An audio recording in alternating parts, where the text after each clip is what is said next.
Safe to say he's seen me.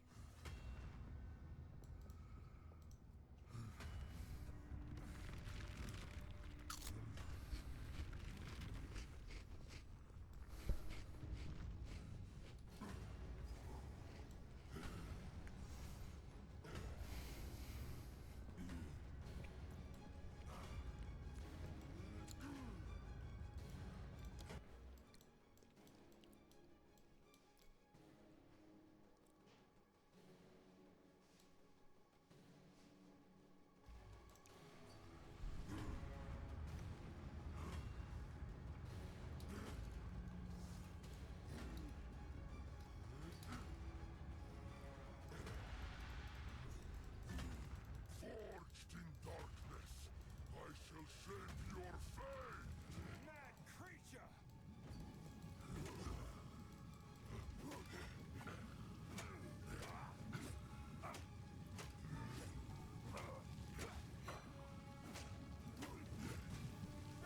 Bro. Bratan.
Always work on your crosshair, please.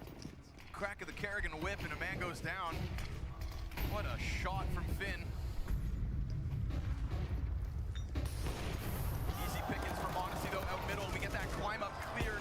Monacy unable to deny the fallback. Man, Monacy. And again, fast A. Launders, they're doing it again. Yes, they found this, but Monacy's also watching. A shot comes in, but damage. You need to get the guy off big box, and another shot goes dry. We get that nade to land in front of the Monacy down now. Needs to reload his op. He can peek back to try to hold Kerrigan, but he's reloading. And Kerrigan's able to clamp down on the mid play. It's a window timing. Nico, one and only. Hunter inside of the donut. Kerrigan unable to further his success as he goes peeking deep into the red. Rob still will try to make that contact happen, and you should know that Hunter's deep inside this donut. Yeah, and they're looking about the exit already. The health is low. They're gone. They're thinking about the fact, though, that Hunter would have rerouted back to window. There's such low HP and so much time to play with. All they can hope is that Hunter overthinks this and starts to work back to the other side. HP bars might be relatively callable, but right now it's Monacy who hit rain through a box. And Robs is definitely confirmed low, but how low is the question? And very, very smart from FaZe. They're actually going to make the right idea. Still such a dangerous move to start getting off this bomb site. It's especially when your trade player is also on 5 health, but you know, Hunter going stagnant as they did means that nobody steps up into the 2 players sitting temple. Now they depart and Hunter's already just chasing ghosts. They're too far gone. Look at the tempo, it's just so perfect. Yes. Reigns and Hunter's got to worry about every single place where they could be sitting and waiting for his flank. You'd be foolish to not think that Hunter could still close this though. This massive health advantage and a smoke grenade to boot. If he can cut off one end or if he can catch them off guard, this could be huge. But they go deep into that bomb site and it's him that gets blindsided. Wow. And FaZe are running a flawless T-side. I mean, yeah, the war machine is rolling. The procrastinators have woken up, and I don't even know when G2 are going to do that themselves. We've got enough money here on Snacks for a decent buy, but we got to talk about these Monacy shots, right? I expect this to be a point of conversation on the desk. That Monacy's not even the best player on G2 right now. Nico, if they make it to finals and they have a win and they get their chip, Nico is closer to getting the MVP than Monacy is. Single M4 here for Snacks.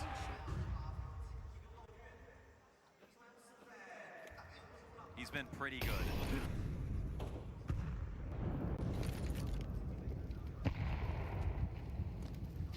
Maybe that nade helps out.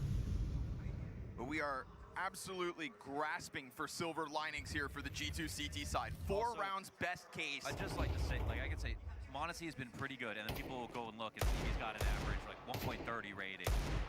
If you've been watching this major, you've seen that Monacy is not on form. Not a #1 contender form. Nico has been playing above his sort of #4 contender form. And that's a scary prospect, especially when you look at the round score. Goes Nico unable to stop them from getting that footing on ramp. They're going to go for a boost on short side while Nico takes that forward contact. Just trying to set up anything, right? It's got to be desperate. Ross gets a team kill. That could help. Nico's on the other end, but now it's a knife out. Denied a float. Easy does it for Brokey. Tries to cover the smoke. They're charging through this, and it's costing them. But Ross has been on an absolute tear. Godlike start to Ancient. I wouldn't put this past him. A CT inching closer as they go for this split. Trying to attack the site from both sides. He's down to 20 seconds. Wow. Only 4 bullets in that gun, though. So with 4 CTs ahead of him, this would have to be the most robotic thing you've ever seen. And now with that AK down to a single shot, he'll take his bomb plant, so we hope. We've got G2 on the scoreboard. FaZe may be getting a little too fast for themselves. Running through and challenging a G2 had yet to put up a fight. Yeah, it was a very plump smoke there at the top of Banana. Totally stopped them in their tracks. And they still try to be adamant about getting through. And you can see that it's made it open, but they don't scale fast enough to take full advantage of their vision. I mean, this is a drop in the bucket for G2. It's nice to see. It can help them get back into the half, and you can see every opportunity is important for Nico. And he's right, they can make a comeback at any point. Ooh, nice nade damage. That'll make Frozen's job all the harder. Mid control really hasn't been maintained throughout this game in G2's favor. Very true. G2 has done an excellent job of fighting for it. And sometimes that's where rounds begin and end here on Ancient.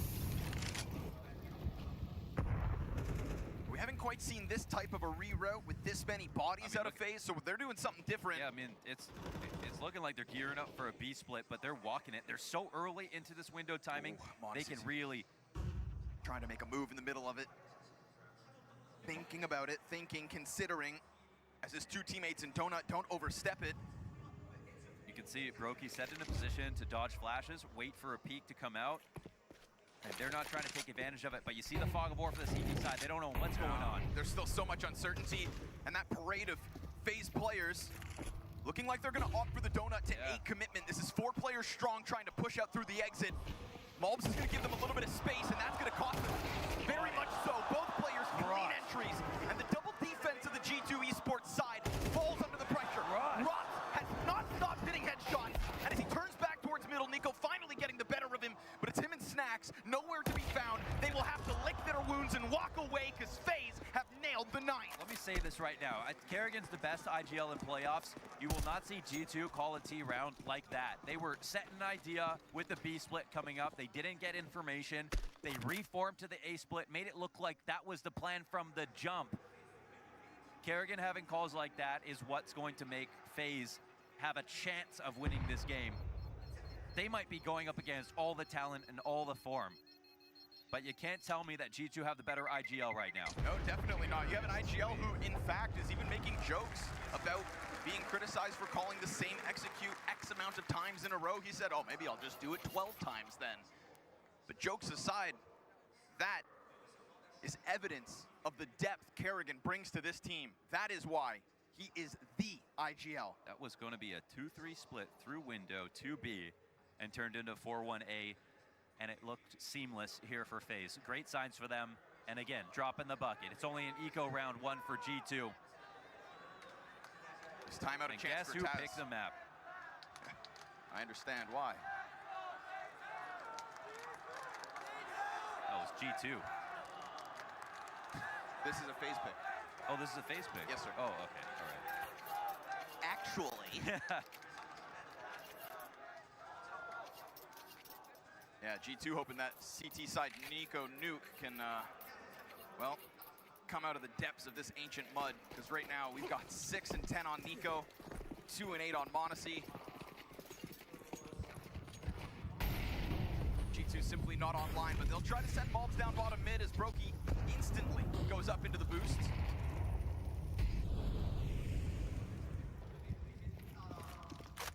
Trying to maybe get a little more mid-control than what we've seen. Flash in for Nico, kind of getting lost inside smokes here.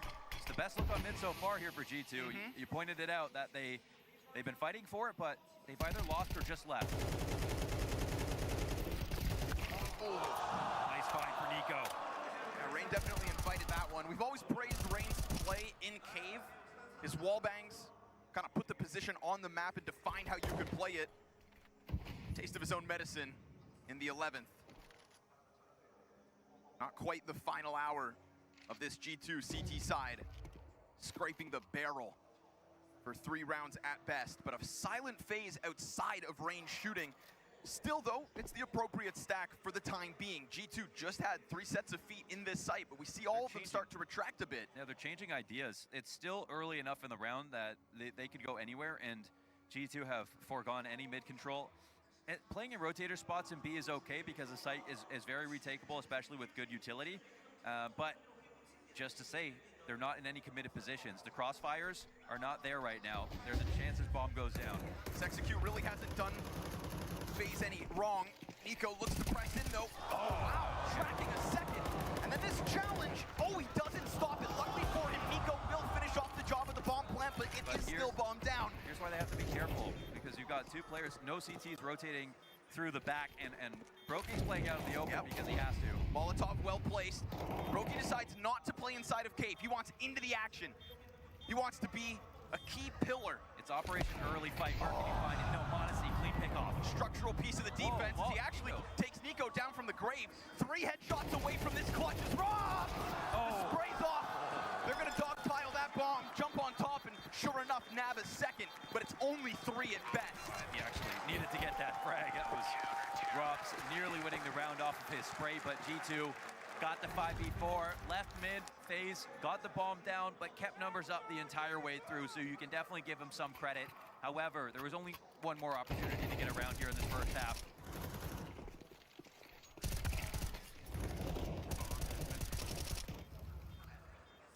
Nico's kills are everything.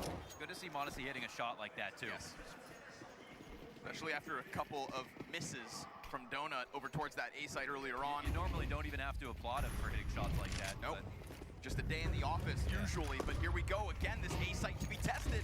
Flashbangs in Monacy's face, fire on his feet, and a missed shot once more. He'll find it on the second, a little less pressure with the re-peek. Utility definitely. But see the walk up because they just spotted Monacy. Surely. Take what you can while you can. And we get Snacks trying to slide along this wall. Looks like Frozen's taking a glimpse this way. They're clearing the corners. They find him, and he's unable to stop both. But total lane control. The bomb is going A. It's all a fake. It's all a ruse. Rain doing all he has to keep all four players. Retaking B right now. And the bomb's about to get planted, so everything Rain gets before he goes down. Look, they've still yet to turn. They don't even know yet. And Only now. They got it. They've got a termite in the floorboard. They just want to get rid of Rain, and he's just killing time by staying alive. Hunter looking. He will find the headshot. He can go and join his two teammates. It's going to be a desperate retake attempt. So you got to be careful. This Molly's still alive on Brokey. He's waiting for the first shot, though. Bomb halfway gone.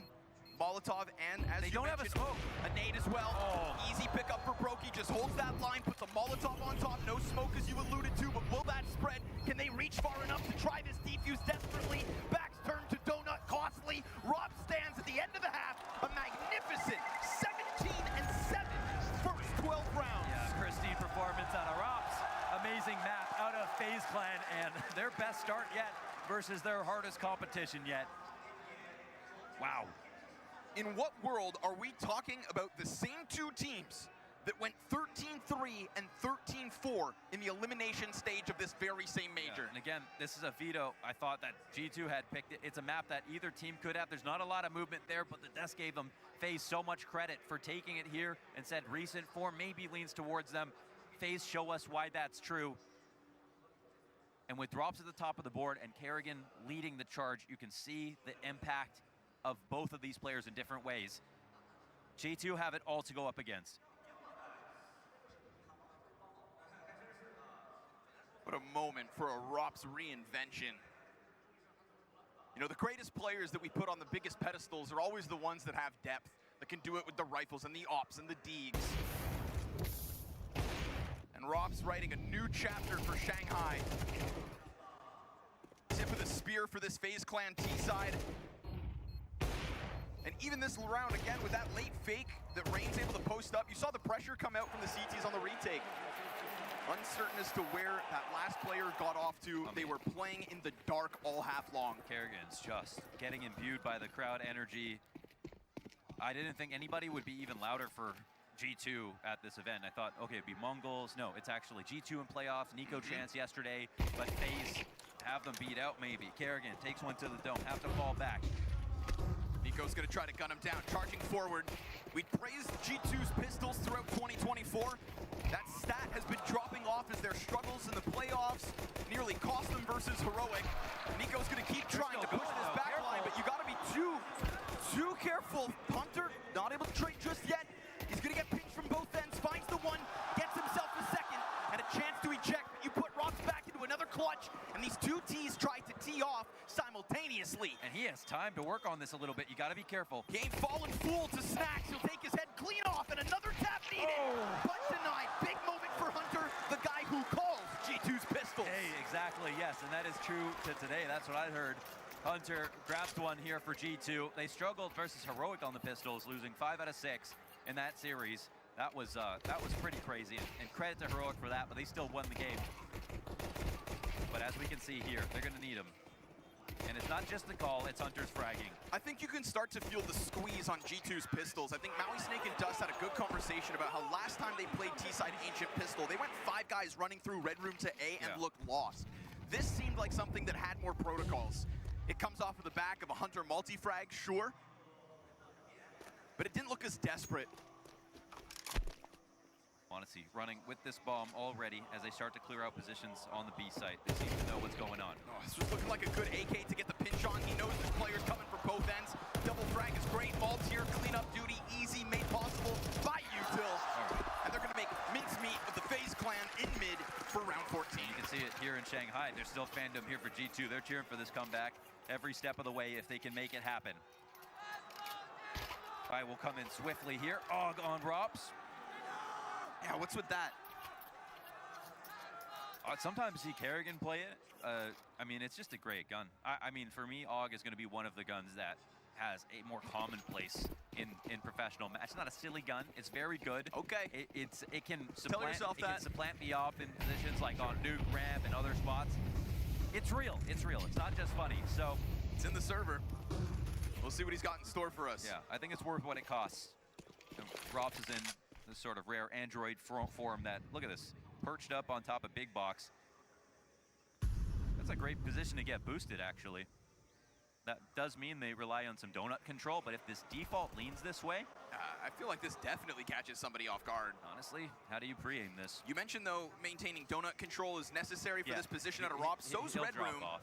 And we've got Rain keeping an eye on it from the back lane of B site. Yeah, but it gets smoked off for a second, so let's see if they dismantle the setup off this. But, yeah. Yep, have to. So, a move you can put back up your sleeve for another round, and well, Frozen can take it up Bomb spotted into his own hands for the first one. Bomb spotted, and now they'll be worried about Donut. You have a reason to be. Molotov at his feet. Robs gets a bit more damage onto Malt. Hunter turns around into the Donut. We've got a G2 T side starting to take shape. That's a great shot from Snacks. But again, still a trick up their sleeve, right? We didn't see this Rob's original setup get spotted by G2. Yeah. Flusha tweeted the other day, I didn't know saving strats for playoff was a real thing. Saving strats for the major, and it looks like FaZe. That's funny coming from a Fnatic player. Yeah. Yeah. Wait, I forgot how funny Flusha is. Yeah. And he was boosted up, too. Imagine that round with an AUG. Bring back Overpass. Soon enough, brother, soon enough.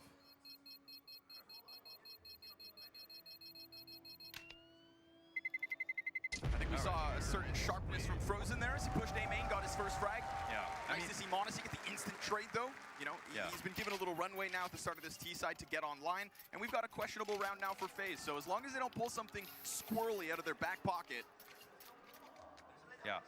Time for G2 to make a game of this. Yes, and I think G2's greatest strength and why they can stand above literally anybody else is because they do keep it simple enough to flourish with their amazingly top-heavy team.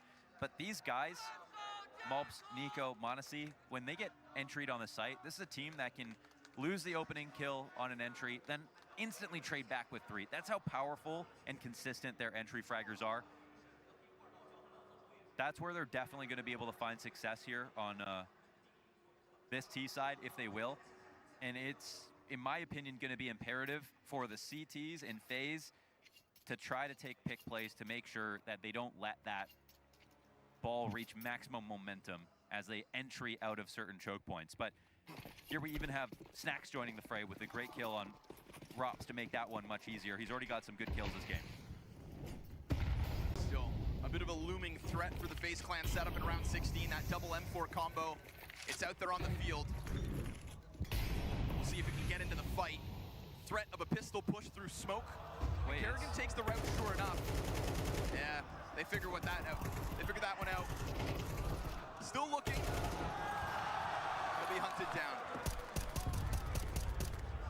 Got a little help with that one. Some great intuition. Yeah. Okay. Ross peels away. Still definitely enough tools out there on the field. You know he's locked into the corner. Mobs has got to be cautious that there's a second player in this pinch, but be wary because Mobs is down to 8 bullets in that magazine. But maybe he doesn't need more. It's a Glock swap. There's a gun back there that they want to grab, and Rain will be here to be the second layer. All the while, deep B positioning coming out from G2. So while we watch these kills in mid, which awkwardly start to go both ways, and Snacks takes a bullet to the face, tagged down to 20 health. Rob's actually getting his hands on a rifle with a duel down on that ramp. I mean, he got digs for nothing. He's out of here. Yeah, 58 health, and they might be chasing him, but he's not that low. Keep the Kevlar, keep the AK. Let this 6th round get added to the board for G2.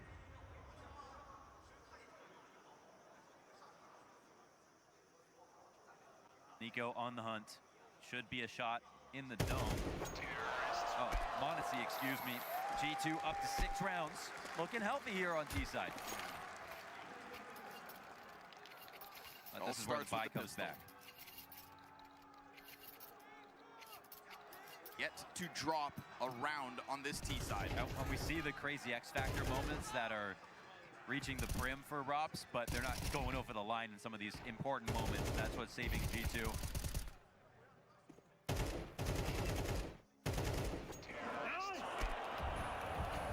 Second rifle round coming out from the defense. FaZe's second real chance to stop this hemorrhaging.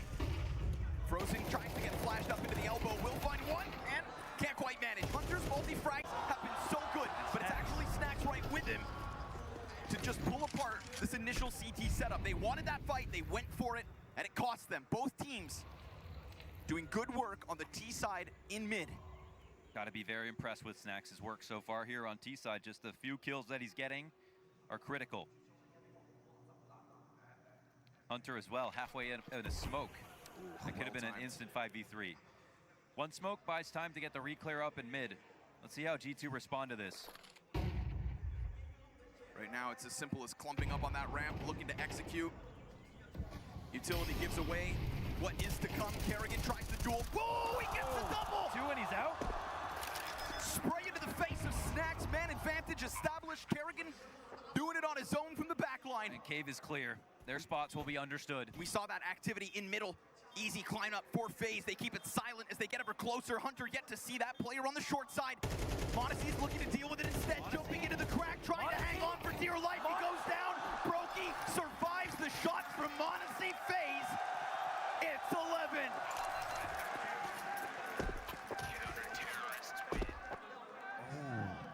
Off his game. Off his game, man. And you brought it up at the start of this map. Yeah. You said, again, for Monacy's stats. Yes, for his standards.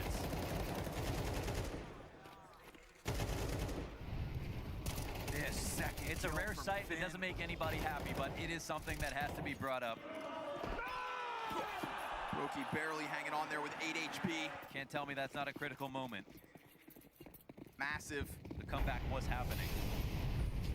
Second gun round is FaZe's first CT win. And we go right back to an aggressive stance out of the B tunnels, joining up for bottom mid. This time FaZe opt to go vacant in the middle of the map to challenge up the ramp from Nico. A little bit labored though, loses a bunch of health. Brokey here for cleanup duty, blind. And so Hunter trades out his cousin, fast cave push, denied. And all that time, Rops is actually able to come back into the B to keep that man advantage. Malbs on the back line, he who bailed them out yesterday. Rob's being aware of himself, though, by pushing up a little bit forward. He could come back and check this. I think Malbs knows it, but he's got a great opportunity here. Let's see if Malbs will be bought enough time. Yes. Keeps himself down under the radar. He's gone. Interesting pathing. Now Malbs is going to find a back turn, executes Kerrigan, and he's still thinking about the threat of a long player. He actually doesn't know if that's the same guy. Sure. He thinks it's likely, but he doesn't know for sure. He thinks it would make sense. And honestly, until you get Robs out of here, the ramp cross is compromised. It's going to be compromised. Wait, they think he fell back. Oh, look! Robs is in the middle of it all. Taps again. Does not miss heads. Malbs taps with another clutch. Doesn't get the better of the Estonian. 21 and 12 for FaZe's 12. Wow. They had an inkling. They had a thought. There was a rumble of a threat in the back of that bomb site. That's a tough one to communicate for sure. And with the way that Robs is clearing it, Monacy's coming out. I don't know. Did Malbs not come up short and clear the cutout on the site? If Rops was Monacy is never walking in out, full cutout. I think Rops was along the wall. No one was there. But I mean, Monacy's looking out to the left, and default's already clear. Either way, again, it's because Kerrigan shows up. They don't actually know who's playing long. Rops gets away with that one.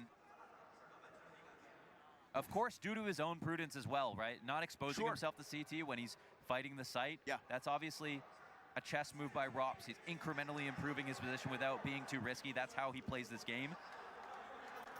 Yeah, he created that position 30 seconds earlier.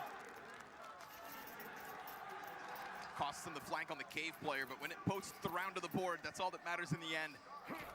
And what could be the end includes Hunter limping into this one with just the Tech 9. He's been the best piece for G2 so far.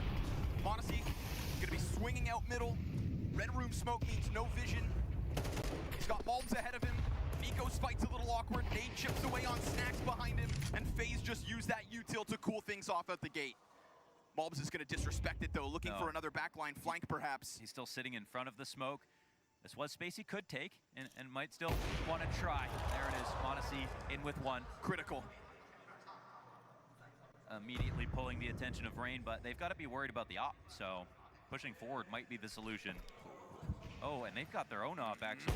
Oh, beautiful, man. The second scope doesn't fall the right for it. decision. Did they see Kerrigan? That T pulls back, but it doesn't look like the Cave player's reacting, so it looks like Kerrigan's got the flank. And Rops actually gets the better of Mulbs again. Now, Kerrigan maybe doesn't activate any further because things go well elsewhere. Look at how much control they have of this map. He's gonna be found out. Nico gets the better of the lurk. Maybe calling for his cousin to double back. No, they're gonna go in. Commitment into the A site. Flash for the lane as Hunter's hands will indeed be busy. But he actually comes off of that bomb plant. Snacks is gonna have to cover from backside soon enough. A second fake. Still Rain doesn't bite. Wait, they can't even cover the default right now. Hunter has to wait. And Rain revealing himself. Snacks knows damn well he's out here, but Nico plays a dangerous game and gets shredded by that off. 2v3 to try to close map 1. Rain has been known to this position, goes straight into the challenge versus Snacks. Hunter, can you do this? They need to bank, unlock the 2 stars with the supports, and he falters. Brokey flawless, 3 kills to close for FaZe. Ancient is a blowout.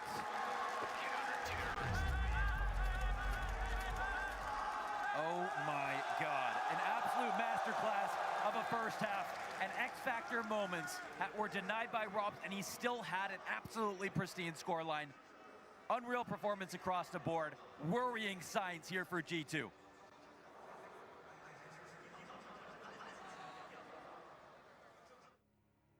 She said she loves you. But she can't love me. But I love you.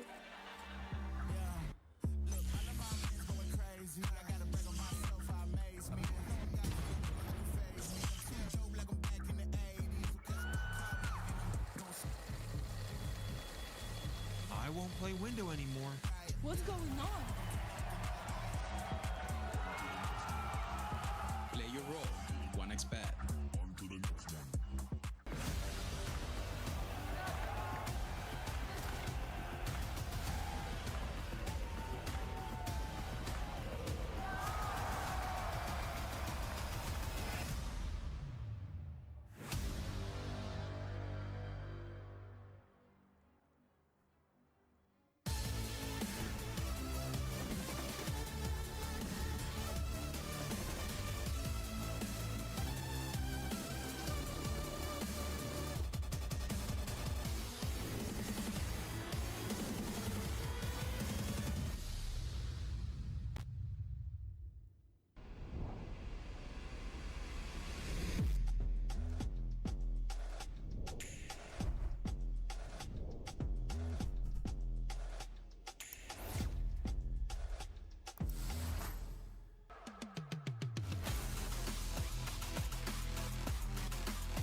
The major has never been just a major.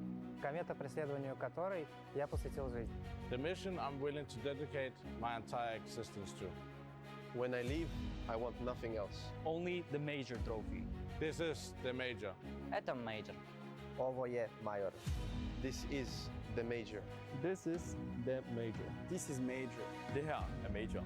Det här är major. As a major.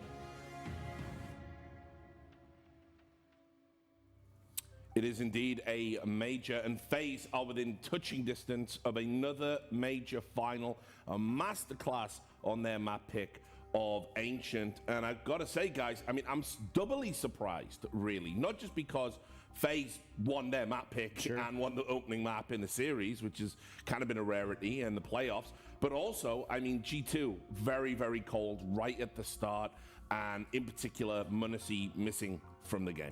Yeah, unfortunately, right? And it was definitely apparent on G2 CT side because, you know, sometimes he was in position to make a play, couldn't make one.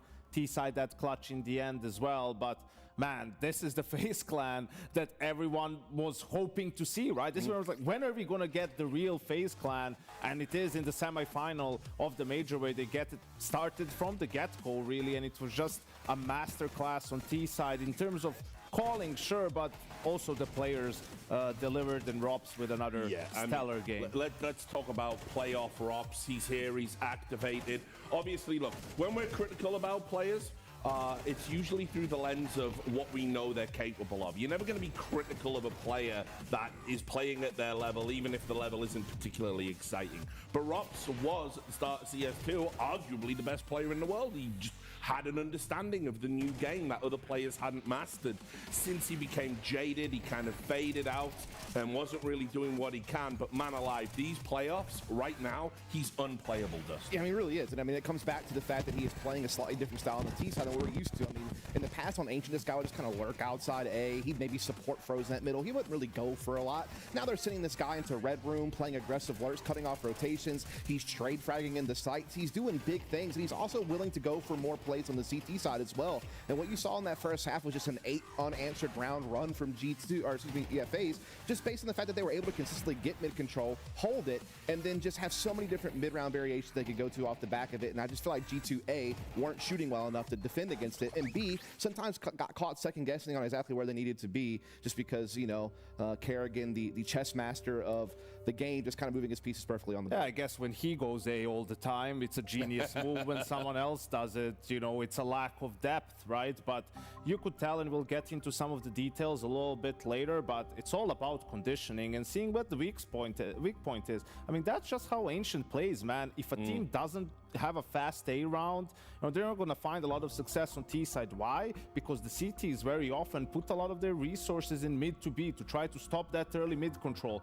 Why? Because you saw what happens when you don't have mid control on the CT side. You saw some of the moves that FaZe was able to pull off when that happens. So it's all a game of sort of cat and mouse, and it's all about timing. When are you going to call it? Are you going to hit the right read that you do it when the CTs are focused on mid to B? Yeah, I mean, I think it's always tough in a situation like this where you're G2 and you can't figure out a way to shut down FaZe's mid control, because then it forces you to have to respect Red Room flanks. It forces you to have to worry about your back line, and so therefore it pulls some of the attention away from the site defense, which is where FaZe were able to capitalize either by going ahead and pouncing on the A-bomb site with great trading and spacing, or, you know, setting up fakes a little bit later on in the game. And I mean, ultimately though, when you're showing up and you're getting 10 rounds on the T side of your map pick, it's always going to be hard for G2 to come back also, at Richard, that we point. talked about first time they faced off, everything went wrong for FaZe. Early starts were bad, mid rounds not good. They were losing clutches like 2v2s, 3v3s all the time. How does this game start? By them winning a pistol, holding off a retake 3v4, right? So already it has changed.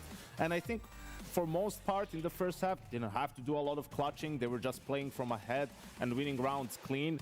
But, you know, G2 did make it look a little bit interesting in the second half, winning 4 in a row. And then what happens? A 3v4 from FaZe with Kerrigan getting a multi-kill on B, and another clutch right after that from FaZe clan in the mid-round, sort of outmaneuvering G2. So in really every aspect of the game, it's a 180 compared to the last time these two teams faced. Yeah, and look, obviously we have to talk about, you know, that T side.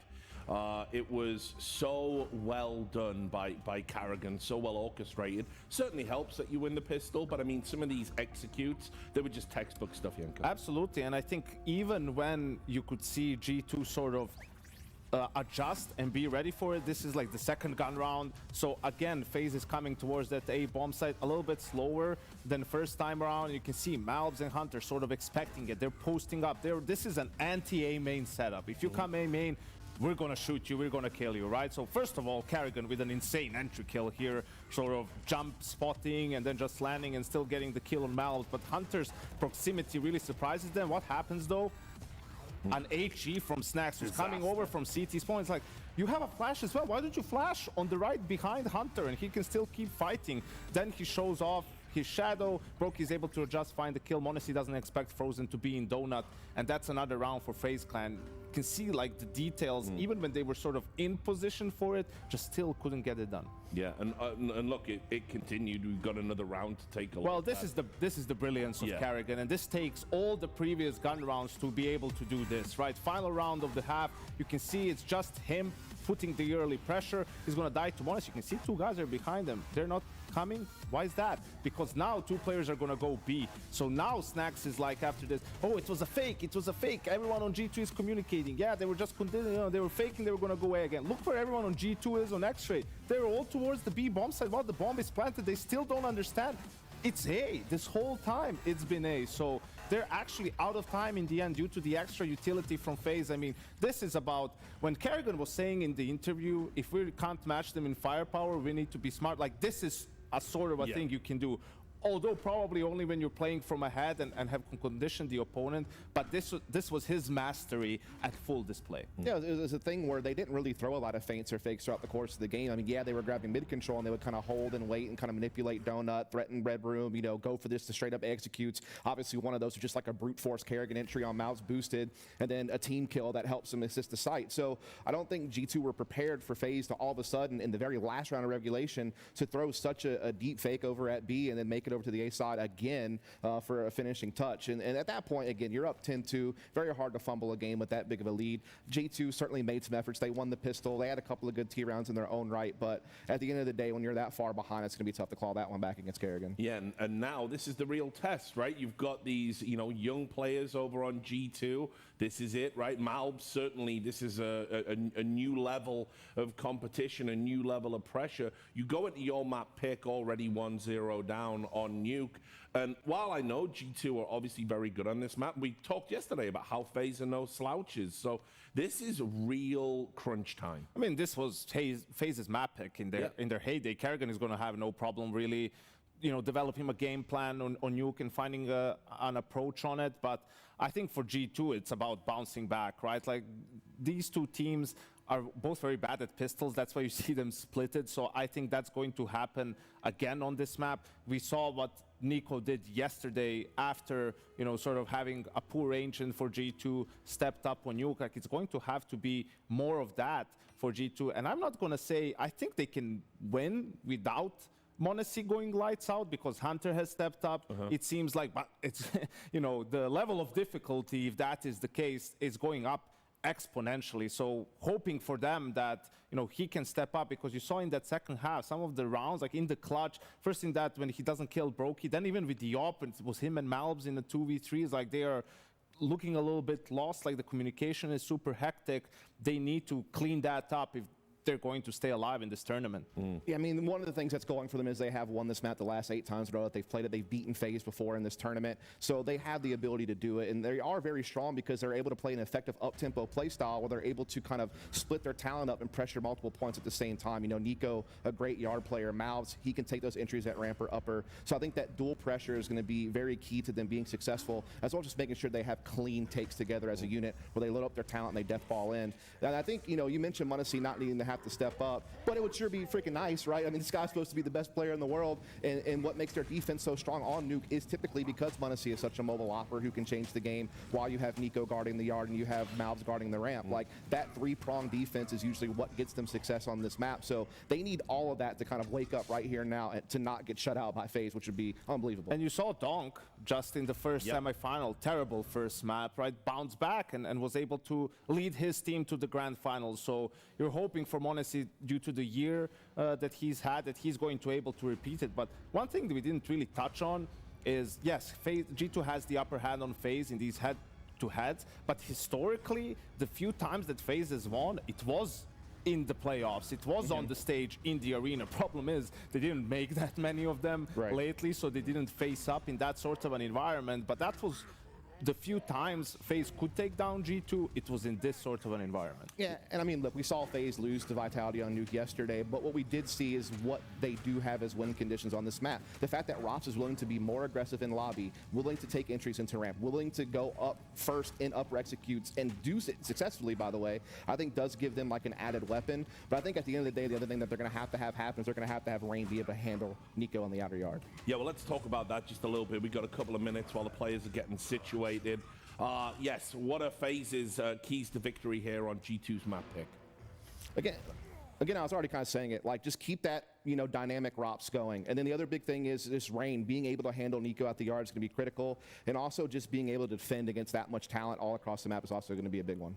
Yeah, for their CT side, right? I mean, this is where yard, we all know how important it is on the map, whether you're going to go head-to-head or it's going to be about finding information and being able to get the good rotates in. Robs on this map is extremely mobile. I think he's the RAM player. I think that's where he spends the least of his time at. So it's going to be tricky for G2 to sort of figure out what the setup it is that FaZe is going to go for. We'll see if that means that G2 is going to do a couple of more set rounds so they don't have to play the guessing game and just try to condition FaZe a little bit more. But yeah, I think that's it. And for G2, I think the fact that they did win a couple of rounds on T side, right? They weren't completely shut down and didn't just straight up lose 13-2.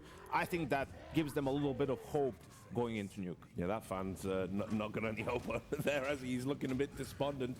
What do you think about FaZe's key to victory here, Dustin? I think FaZe's key to victory is just to kind of keep everyone settled. You're a map up in this series. You're coming in the underdog on this map. The recent form's been a little bit shaky, but Kerrigan certainly knows how to play this map and knows how to move these pieces around the board. I mean, I think Genko hit a very key point, the fact that Rops is so mobile defensively. He's not just some ramp player that's always there. He will go for the risky runs through Secret to try to help outside. He will go for aggressive plays elsewhere. He will stack, and that's just about, you know, Kerrigan willing to kind of, you know, midway through a half, move the pieces around, go for a dynamic defense, and not just let their, you know, players get static. And that's going to make it hard for G2 to read on what's best. Whereas G2, they just need to be able to get their stars woken up, and they just need to be able to play that ballsy, aggressive play style that has led to so much success already for them on this map. I mean, that's really what it boils down to at the end of the day. Yeah, I think for FaZe also, if you recall yesterday, I mean, it was a 0-8 start on their T side against Vitality. And I think the problem was you saw players a little bit slow, some missed smokes here and there, but they ended up winning 4 gun rounds to make it 8-4. So eventually they settled, and now they're already warmed up. They just won map 1. It's like, it looks really scary for G2 unless they can step up. Yeah, I mean, you know, we're going to have to see if these younger guys are going to be able to get it done. We've highlighted Munacy. I mean, it wouldn't even be here if it wasn't for Malbs. You've got to believe he's got something in his locker that he can pull out here, right? Yeah, I mean, certainly. But the other thing is this. When G2 played them last, they won because they won 9 rounds on the CT side in the first half, and we know how big Nico was on the CT side yesterday against Stroke. He was a nightmare. There was only 2 rounds the entire half. He didn't get a kill. He had 6 3K rounds. Now, reproducing that, probably going to be a little bit difficult, but this is a guy who looks calm in the heat of the moment on the CT side of Nuke. He needs it now again. Yeah, well, we're going to find out if he's able to deliver. We're going back to Shanghai to get into this one. If G2 want to be in a major final, it's time to go nuclear. Damn right it is, Richard. I mean, and here we are on Nuke, of course, picked by G2. We are going to have to see Nico tap back into the stardom that he showed us when it came to the CT side yesterday versus Heroic Launder. 6 triple kill rounds or more on that Nuke CT half. You'll have to wait to get there. He has said in the same interview, of course, that his T sides are where he struggled, where he didn't feel his comfort. Yeah. He sure as hell doesn't want to leave anything on the line. It is now or never for Monacy and Nico. 100%, and it's true. His CT stats were incredible. His T sides were obviously very average, but since they won the game, that's all that mattered. Rain.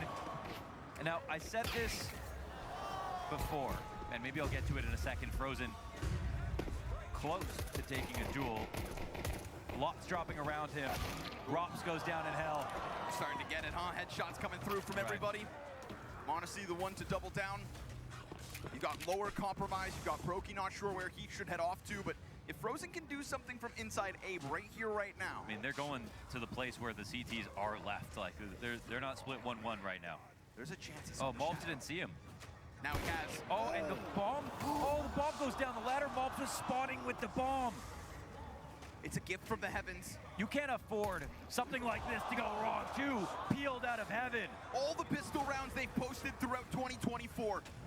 A strong start to so many halves, but with their backs against the wall. Now, it can be a calm situation if they know that they can push ramp off this play. It's a long way from upper to this spot. You're right.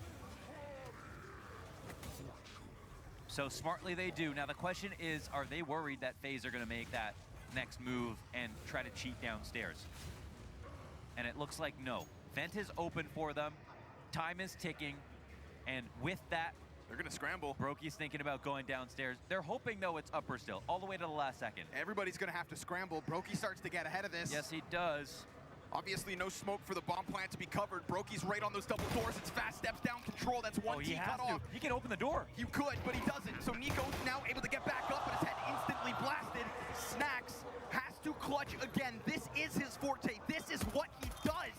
And as he taps away, it's the first one down. He's got 3 points of health, and he's denied.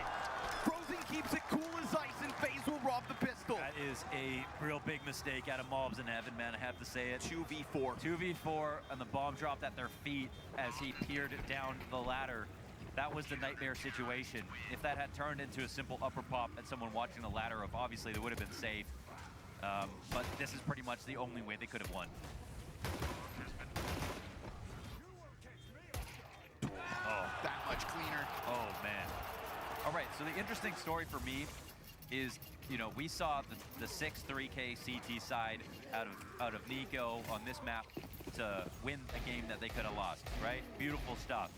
The best nuke player on Yard probably in history is Nico with a rifle, but the best nuke performance that I've ever seen was Rain at Antwerp on a rifle, okay?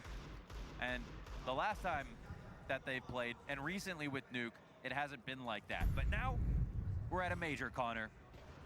And FaZe, they don't lose in semis. They have never lost a semifinal at a major. Honestly, trying to take a duel into the garage. So right now, Rain is locked into this angle, will not be able to shuffle out without getting into a gunfight versus Monacy. Actually, that utility just disrupts things enough in the outer yard for him to slip back. He'll be playing behind blue box instead. They were waiting for him for so long. Yep, and he got away squirrely. Rain looks to come back at it. It's actually Frozen with the first blood in this round. Rain just sectioning this off wonderfully. He did such a good job of dodging the threats while taking the fight on his own accord. Snacks, it's a scout, not an op, and it's just off the mark. Easy pickups from these M4s at the distance. Outside, Hunter loses his head. The force by will net them nothing. Not a single kill versus this FaZe clan. And the question will be, is it going to be 2 comebacks that G2 have to muster up if their T side isn't good enough? I mean, they definitely can still win T rounds, right? They have some good T halves. They also have some halves that fall super flat. And just with the looming threat of this being the potential last map for them at the major, how much is that going to add to the pressure of calling?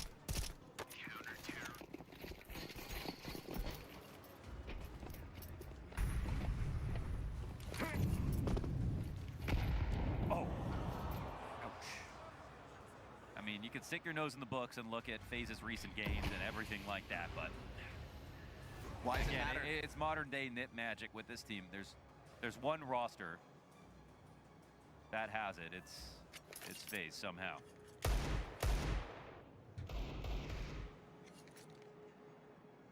Even after some of the bleakest moments, somehow, some way, they tap back into it. Nico trying to tap a head off someone's shoulders, but CT is going to sit comfortably back. And you can see the angle that he's holding, specifically if someone walks up. FaZe know better than to give it to him. They'll be looking to clear hell. He can hold this off. It's guaranteed information.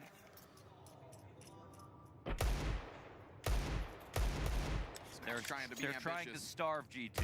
Sure. Right? They have Deagles, which is heavy artillery. They can only move so slowly, like tanks around the map, looking for their one chance, 1 or 2 shots. Snack's not being shy about it.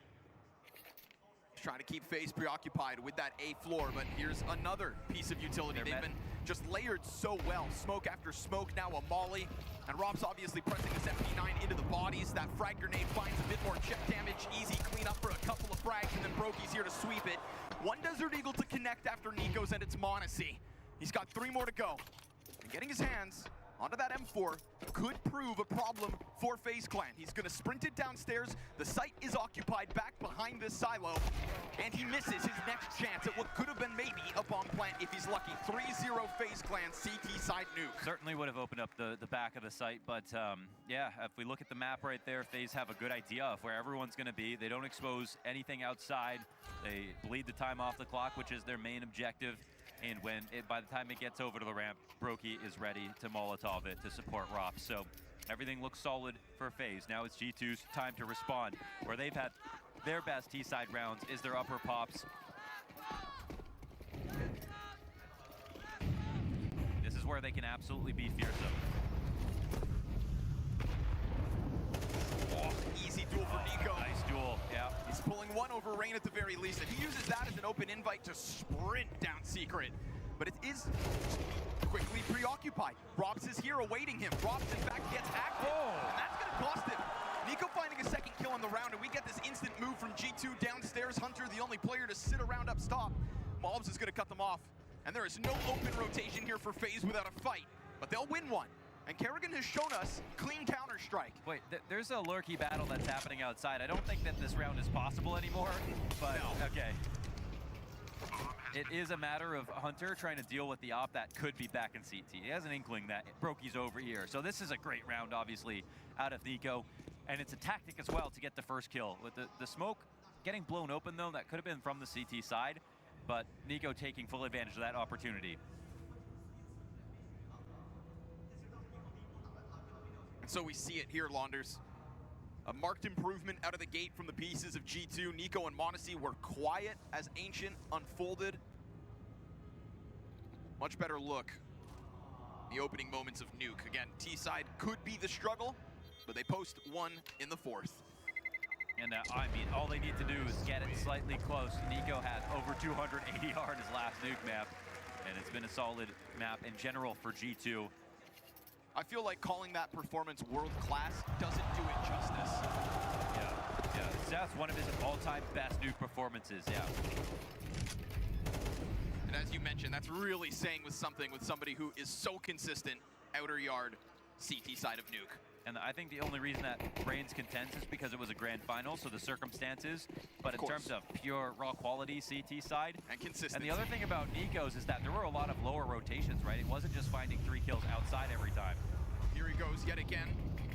Making quick work of the crossover to the red, but instantly. He'll be found out. His counterpart all half long shall be Rain. Showers bullets through the smoke. Hunter gets around the corner. This could cause a little awkwardness in the setup, but we do have a player coming back around. Hell, still they miss it. Hunter remains on a swivel. Brokey missed shot. Hunter's gonna try to dive down that offer, and now Snacks activates into main. They have flushed a defender up into heaven, and so this road feels open for Hunter if he can best Robs. He's looking sharp right now. Yeah, he wants to take this duel. And they're working on getting to heaven, but right now upstairs is honestly fine. Like, we've got a player in Mustang watching his back. One rotation downstairs from Brokey as he starts to dip out.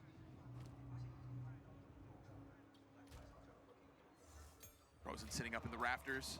But I think, like, it feels like G2 realized that this is a bad idea, but a little bit too slowly now, because we're getting Brokey now into an interesting spot to be here at 40 seconds. Yeah, he's put himself on that perfect line in the sand. Watch for it, folks. It comes down to this shot. He will have an opportunity for it. And I don't doubt the headshot capabilities of these AKs, but Brokey missed first chance. That is the they have to run him down. For G2. That is their invitation to hit this site. And as his hands are busy with util, double doors denied. Bomb hits the ground. Brokey, like a laser, gets himself the second, but you've got m0NESY into the 1v3. Looking to move around this bomb site, uncertain as to where they come from. Beautiful! He takes his Rob's head off, and now he scours for that bomb. And as he puts himself over towards Decon, the fake that could have been, but his hand's busy as Frozen, ice cold, clutches 1v1. Yeah, another clutch for Frozen in this map already, but this is one where they have a significant advantage, right? If m0NESY wins that, it's a very unlikely spot, but in general, FaZe have control, and they have control, Connor, in a 3-on-4 situation. This time, when they get pushed and delayed through the back of hell, that's where it looks a little bit too jumbled up for me when I'm watching G2 work the map. FaZe somehow, with less material, are able to take more space. This is both Snacks and Hunter getting very key kills. And then, I mean, of course, Brokey saves the day here. Wow. And this is despite missing his first opportunity to slow them down. m0NESY-esque in that second kill out of Brokey. But the numbers game push FaZe back into a response. Instant round win right there after G2's first.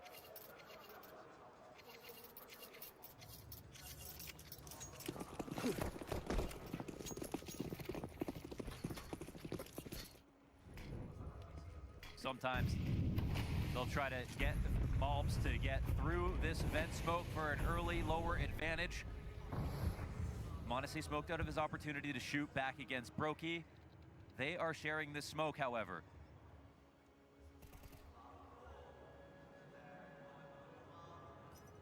Oh, so much pressure across the map. Silent, though. Get one player in, there's two more to cross. Oh, it's hard to call this timing, but FaZe, they've got to. We got Brokey versus m0NESY. There's it, there it is. They can open up and take lower. Rotations here from Rain. Trying to throw himself down the vent, does get around the corner first. Will peel the player off, but didn't anticipate that second as fast as maybe he should have. We get frozen into the duel next. He's unable to win his, but Kerrigan somehow is killing players elsewhere. With an op. After the MP9 swaps into it, all of a sudden m0NESY is no longer part of this equation. You're gonna have a plant attempt inside of that smoke, and it will go down. Even though it gets exposed right thereafter. Kerrigan double kill on this op, and we have thrust Hunter into a clutch. But to do this on half health, outnumbered by the brightest piece of FaZe Clan's attack back on Ancient, you have Rops here in the mix. They decide not to smoke the bomb. That's the one smoke they've got. Hunter has this door to work with. Is it going to be Kerrigan to cover with the op? He's on 3 kills looking for 4. Surely not. We've got a nade for the doorway. That's going to expose it. Kerrigan gets off the defuse. Now he has to stick this. Hunter's going to swing down, but the bomb diffuse is close, and he'll get it. The coverage from Rops off the back line. Oh, it's a little awkward in that last moment. Control smoke's just enough. Kerrigan's 3K works. The rotations are fast enough. G2 lose another position that actually looks pretty promising for them. Kerrigan somehow getting an MP9 kill versus m0NESY, and then getting his off for the double. Oh my God. Seems to have just somehow split in between them. Or was it a flank out from lobby? I mean, that was just, and that was a pretty done situation for Hunter with the smoke on control with the time left over. He was hoping it would come up, but miscalculated. FaZe up 5-1. My God. Malbs yet to get on the board in this match. We saw him slamming desks on Nuke versus Heroic 2. We saw what that series led him to. We've got Frozen on the top of Puff. We've got Tech9 bursting through. The defense falls. Ross slides out for him. Rain is off of main. Double kill from him, but Nico's Deagle connects. And you've got Brokey up next. In with the rifle. Down the ladder. Has to dodge away. It's scary for them, though. He's got a full kit of utility. Look at the speed here. Damage. Massive. Damage is really heavy. Oh, that nade. He opens it up. Snack shuts this down. Tech9 from G2. Okay, again, it's the upper pops, right? When we talk about the real strength of G2, it's being able to surmise 3 entries with no response. Rops is the only one to come through to get the kills to make that viable, but ultimately, G2 have to rely on rounds like this, but whatever gets them through this T side is all they care about. It might look like a bad start, but in terms of the ratio of rounds, they're still on pace. They have a chance here to take out FaZe on pistols.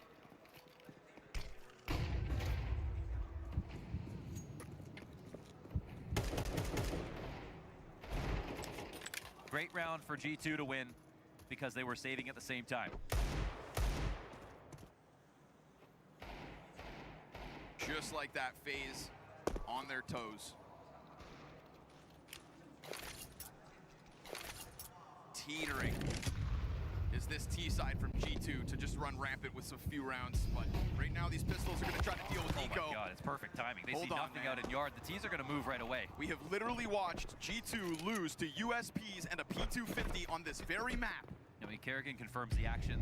They're not really in a position to retake, obviously, but still this Desert Eagle running around with Rain. There's an AK on the field in the hands of Frozen. This 4-player pack from FaZe in position lower. There's the peek from the USP.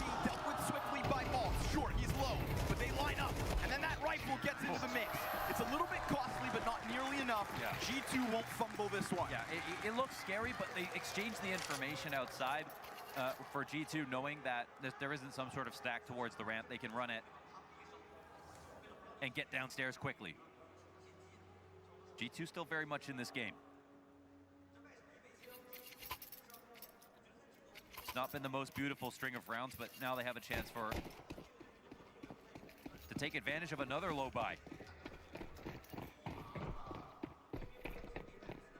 We get more of a crush.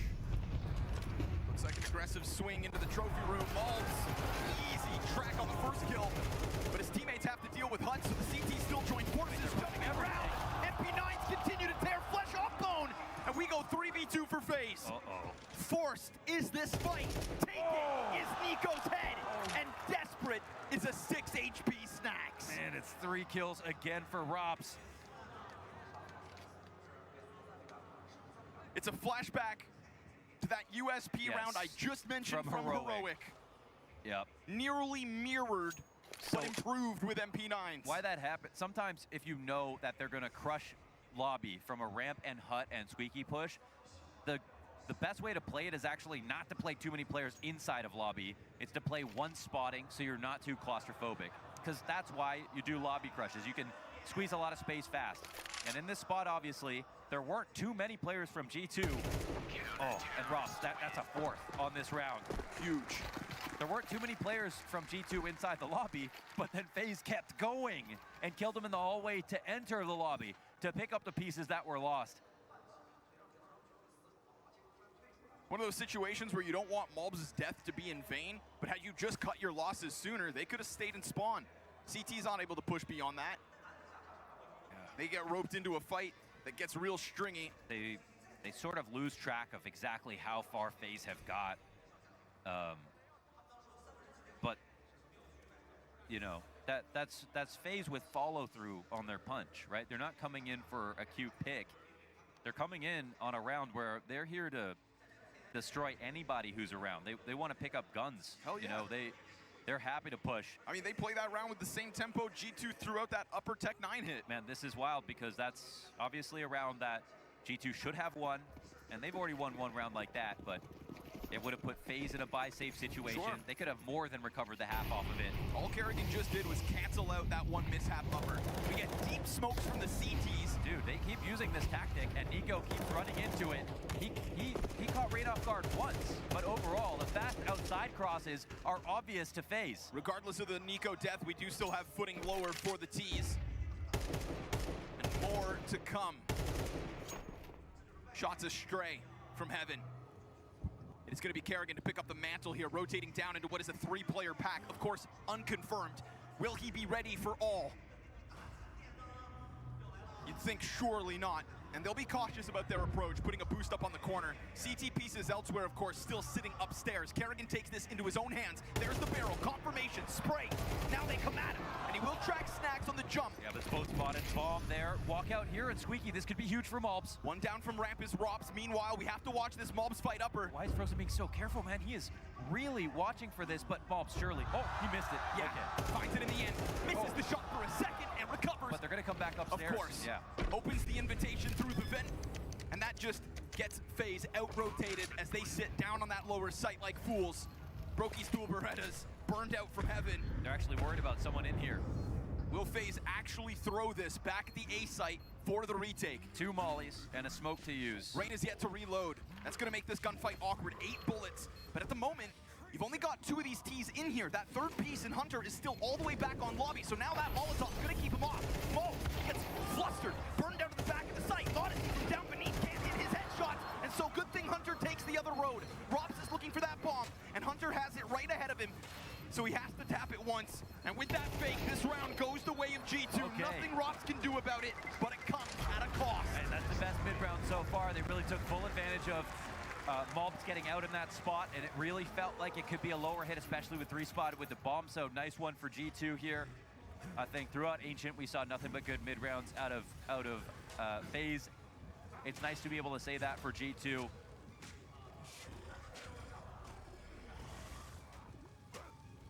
And you know what? With that 5th kill, it's going to be extremely expensive here. A lot hinges in this half on this round right now.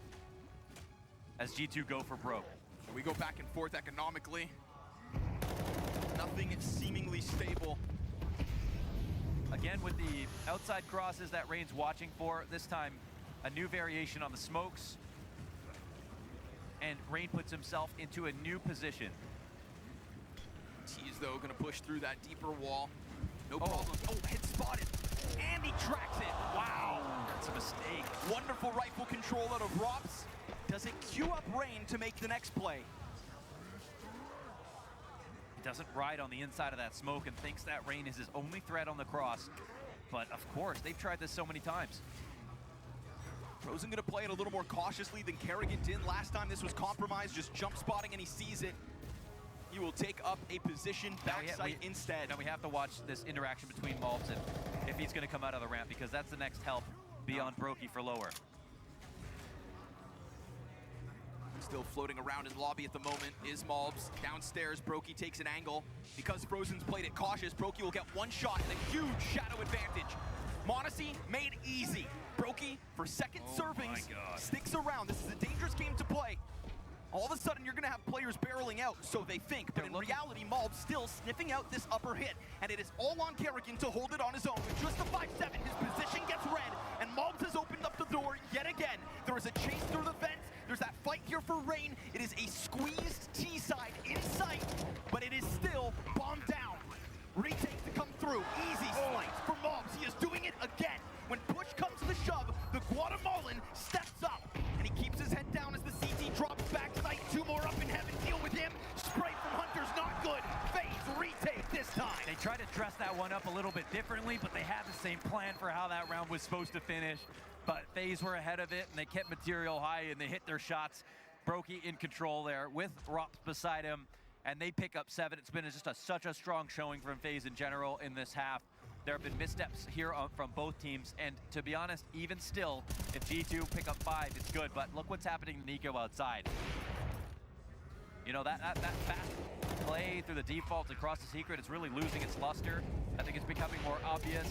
FaZe clearly game planned before this match started for this exact tactic, and Rain in the kill matrix has come out ahead more times than not. And now Rob's even helping him out too. So what did G2 want to do to try to keep things different? Final attempt on this T side before maybe Nico can stand in that spotlight. He has been bruised. And what was once momentum ripped out of their hands. FaZe go tit for tat on the force buys. Frozen able to get that first kill. There is a challenge still through Squeaky. Frozen has allowed 2 players to go downstairs. Yeah, Bomb gets down there, and look who's here to cut him off, Monacy. It's just the Galil, it's 2 CTs, and the flashbang gets his crosshair off the angle. They sweep away him. All the while, Snack's just gonna go for that instantaneous bomb plant. His teammates are not nearby to help him. This is not a clutch, but it is still a key position, and it could turn into a 1vx. An unwinnable, unthinkable moment here for Snacks as he remains alone. He steps up with the first Tech 9 and a second tap. Further damage into Rots. Hunter again removed from that bomb, and still there is a player who waits. Frozen slowly down those vents, and G2 need Hunter now. Okay, Hunter. He gets tapped from the back, shot down by Frozen, and FaZe will establish their 8th. Yeah, I mean, look at that. Look at that half out of FaZe. Surviving getting Nico in a really inopportune moment. Rob's at the top of the board once again. Solid rotations here for FaZe, beating the nuke stat that they've got, as expected after map 1. It really felt like before this map started, though a lot of games in playoffs right now have been stomped from the other team into, you know, a close third map or maybe even another stomp. But I don't know if that's going to happen again here for G2. We're not saying Monacy's name much this game, and the heroics that we saw from Nico on CT side are now not just hoped for, they're demanded for G2 as they attempt to stage this comeback. 6 3Ks on CT side last time. The best CT side nuke of the major, one of his best in history, and they need him to do it twice.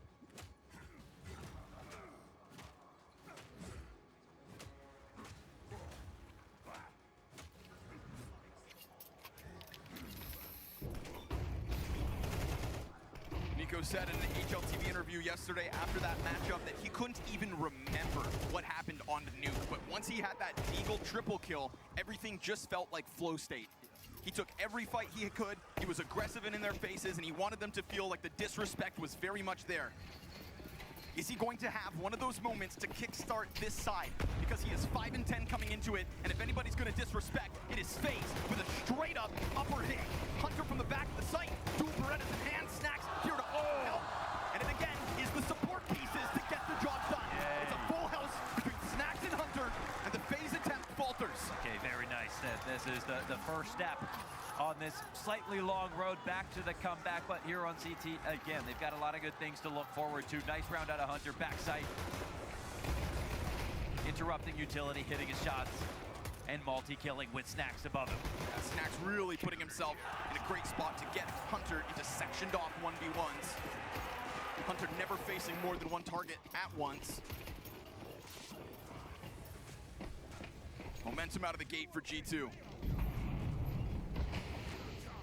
That waning success in pistol rounds starting to grow into a dark cloud above this G2 squad. Not in this series. And not with a buy like this. FaZe no chance at breaking through this defense. Whenever Connor says that, it's a bad sign, I won't lie. Flash comes through, Snacks from the top. Easy mode down from the heavens off one. Jesus, good through the easy right there. Easy mow down. Easy-ish. They survive with 3 here. G2 cut that down to a 2-round lead. Yes. And if you're just watching CS for the first time, of course, this map does lean CT side. The map leans G2 in general. If you're watching CS for the first time, where the hell you been? Where the hell you been, man? You're missing out on a lot, but at the same time, you're coming in at a great moment. Yeah. This playoffs has been stacked. The story's been immense. It's the first 2 majors in CS2 have absolutely delivered on all fronts in that regard. Again, they're going to try with a bit of tempo, huh? Frozen instantly into what could have been a Hunt duel. Blinded is the player backside, but fine is Hunter above him. Oh, and Snack takes the head off the player lower. Nico right up the face. It is a slaughter yet again. Oh man, shout out to Snack and Hunter as a combo upper. Ironclad hold. Made that perfectly easy for Nico to watch the smoke walk out. And you can see from that molly, you couldn't stand up there on Hunt. Committed to that spot, but with Snacks right there behind him, he was safe. This defense looking well tethered. We praised that game plan from FaZe. We said that they were successfully zoning Nico as he attempted his T side, but we're gonna have to see something a little more spectacular than these flat A smashes. When we talk about individual players' goals, you know, we always assume like their goal is to be the best player they can be to win the major. I have never heard Hunter say anything else except for my goal is to help Nico win a major. Yes. Not even for himself. Exactly. It was his dream in the first place to play with Nico. In fact, that's where it stopped. A player himself who has multiple top 20 appearances. Easy pickups for Monacy at this distance. Couple pistol taps. Malbs is here to add some to the tally. So unfortunately, this one scout out of Kerrigan, not gonna get anything going. G2 ready to tie this game up early before Nico has even really had to step up into the gauntlet of this CT side.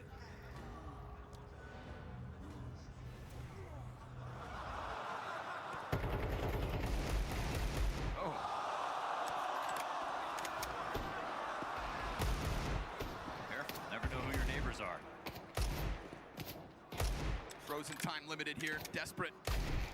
Done. Taken out. Tie game.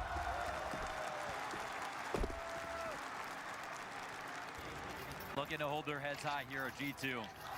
After getting trounced in the first map, we finally see smiles on their faces.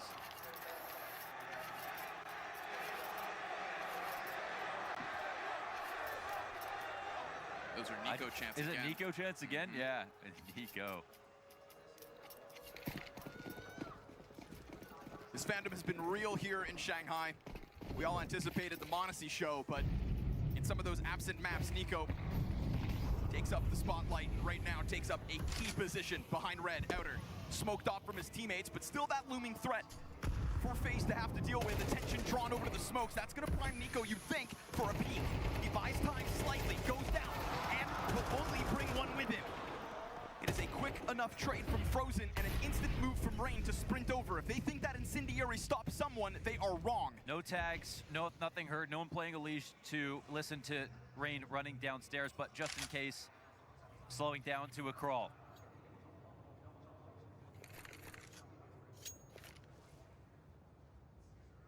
Nuke has always been the map to bring the most out of the best players. Usually, offers, this is where you get tested. In Tier 1, you've got to be able to win Nuke.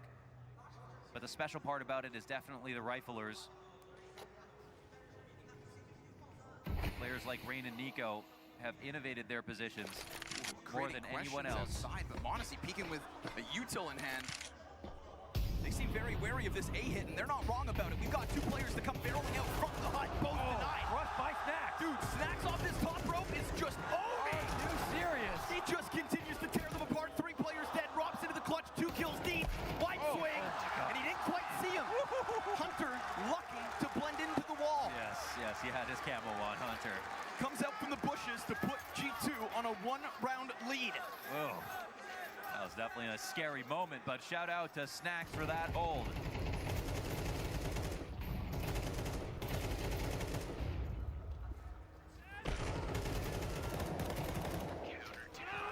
Snax is right there in the thick of it.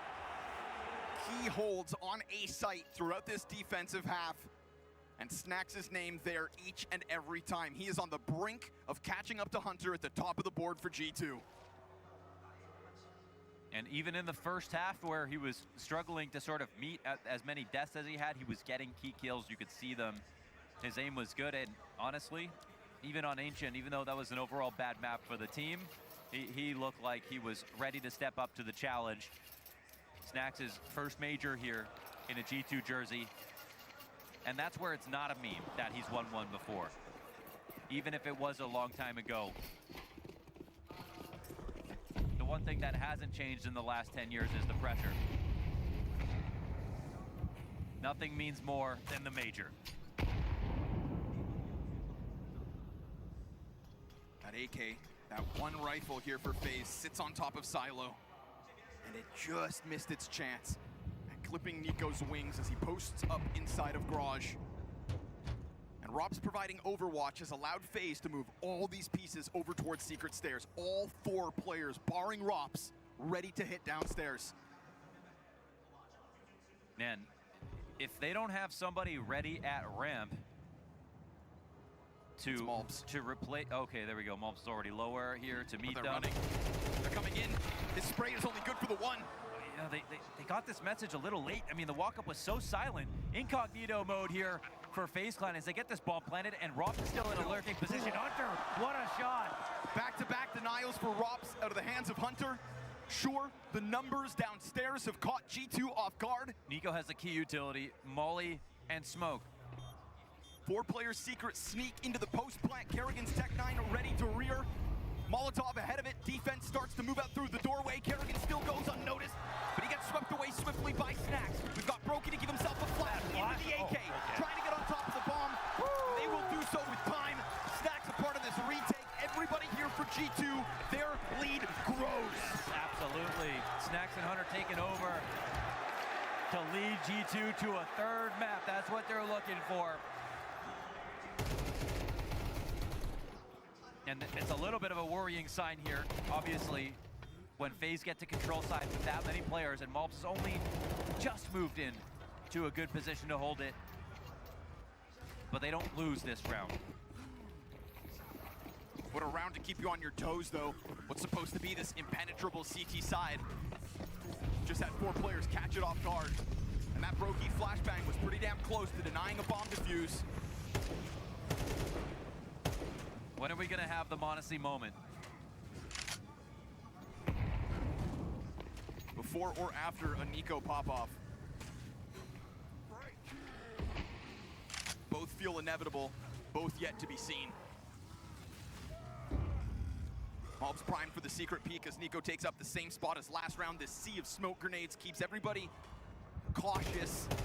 And Rain spotted, has to reveal himself. Nico yet again does not activate.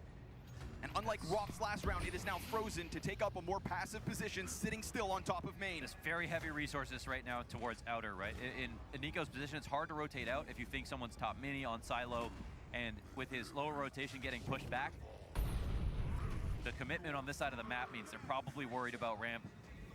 The bomb is still here in lobby, they're waiting for pushes, but they don't know Nico's here, so that's one thing that G2 have going for them. Like a statue. Frozen waited this out. Oh, finally spotted! Whoa, what a clear! That's what we're talking about. That instant Nico headshot, but he's unable to double down. Snacks on the front of the site will be exposed to Hunt. Can't run. Hunter can. Gets off his position. Beautiful spam. It actually sets up Rops to get the kill out from Hunt. Monacy's eyes from up above find nothing for the time being. Yeah, and time is the issue. 20 to the clock. As bomb will be on the front of this site. Rain ends up running it to the back. They have been caged by what is left of G2. Maltz on one end, and Monacy up above him. Rops was lights out all series long. And if these CTs don't come at it at the right time, if they can't section him off, watch this. Monacy first, goes to the jump spot. A little bit of damage, but yet to get cracked. And we have mobs closing that distance. Rops tries to pump his chest, tries to get them to fall back. Monacy point, but here goes Rops. No. Around the front of the site, both CTs outplayed. But he dies, he falls, and as they swoop onto bomb, it's G2 to take 11. Oh, another chance that is so close. Could have come down to the wire right there, but very careful for Monacy up in heaven to never give up that kill, forcing Robs to turn attention to the front of the site. Scary moment for G2, but another disaster averted. Keeping FaZe at arm's reach, forcing them to use another tac pause. It's interesting, we're watching Robs actually get better at some of the opening kills and the closing moments where, you know, the unlikely clutch, but for a player that's hitting 20 kills a game now, those ones are slowly getting a little bit away from him. Not to say it'd be easy versus a team like G2. But, oh man, that kill from Nico is unreal. That spam that comes through main to get the second kill for Robs. Yeah. Hunter gets turned around because of it. And so nearly able to outmaneuver those last two, but not enough. Just the perfect amount of pressure right there for G2. Another buy comes in, and G2 have been kept slightly honest, but they still got thriving bank accounts.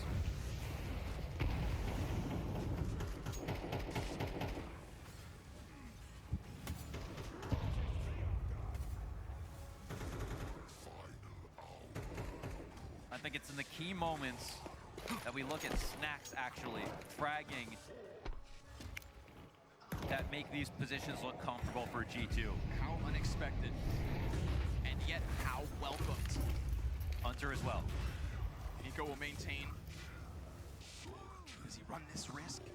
Oh, the timing they're will be watching critical. it. Wow. You saw Frozen for a second had his back turned, and there was a third player as well for FaZe about to come through that smoke, but they try it on two different halves of the map. And Monacy will not fall victim to such silly games. Rops is unable to snap that shot over. We go 3v3. Oh, that advantage here for FaZe. Doors open into the site. Hunter has to turn, but can't do it fast enough. It is Rain again with a critical kill. Okay, Monacy stepping up to the plate. He's got the up in the 1v2. There's still time here on the rifle. Frozen going to be planting that bomb. Monacy has to think, does he want to challenge yet? No. Can't just throw his life away. Can't just go through smoke. So now vision regained. One and of course, flash. one player sits on top. Rain. The shower that could just wash away the hopes of Monacy as he quietly steps ever closer to this site, predicting as he hears that jump shot. Then they peek and oh, they give it up. They give it up. I mean, they did a perfect swing, high and low setup, exactly where Monacy was. I mean, that's actually a classy play out of FaZe. Maximum pressure and a nice kill at least. Not afraid. But yeah, not afraid, and they set it up perfectly, so. Man, Hunter tried his best here to make do with the pieces, but to be honest, Frozen, his awareness was beautiful. Really appreciate that double up inside of the squeaky doorway, trading out, trying to keep forward presence on an A site, but one that otherwise still crumbles. Again, still enough money to make all the purchases they need on G2. What a high-level round of Counter-Strike, though. 6 consecutive trade frags in that round, back and forth, back and forth, back and forth. That's what makes FaZe games so exciting, is the way that they bring new looks to their defaults, and everybody has liberties. You know, it was Kerrigan who said, I want wide swings. I want over peaks. I want people to play with confidence. Yeah, he said, I want the hardest run possible at this major. And this is what he's getting. FaZe are their toughest opponent.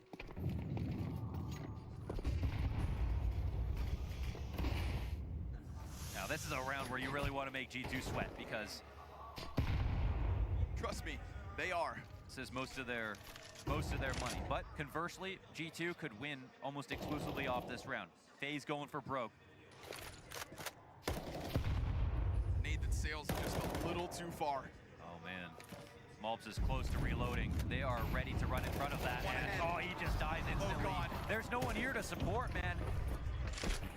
Kerrigan already down to the base of ramp. You can see CT scrambling. No squeaky lurk in place. They're actually worried about it. Malps dies with nothing. You've got the bomb here on Rain. Cautious, of course, still. Oh my God, look, the utility, they don't have anything. They really got to hope that G2 aren't here to stop the plant, and they are actually right that there isn't. Wow, yeah, they've got G2 sweating. They're worried about this. My goodness. They have a fair bit of utility. They have kits to work with, but this is a round where ammo is a resource, and FaZe, we're in a position where they couldn't play a long drawn-out one. They can't do multi-fakes. They couldn't even take outside control into anything else. They didn't have the utility to do it. So Malps using that ammo was just enough for them to say, all right, let's attack. You know, if he mollies shallow there, they don't swing. They'll only swing behind that. When he mollies deep and they're that pressed up against the glass and they've heard him shoot some ammo, they're gonna jump on that attack.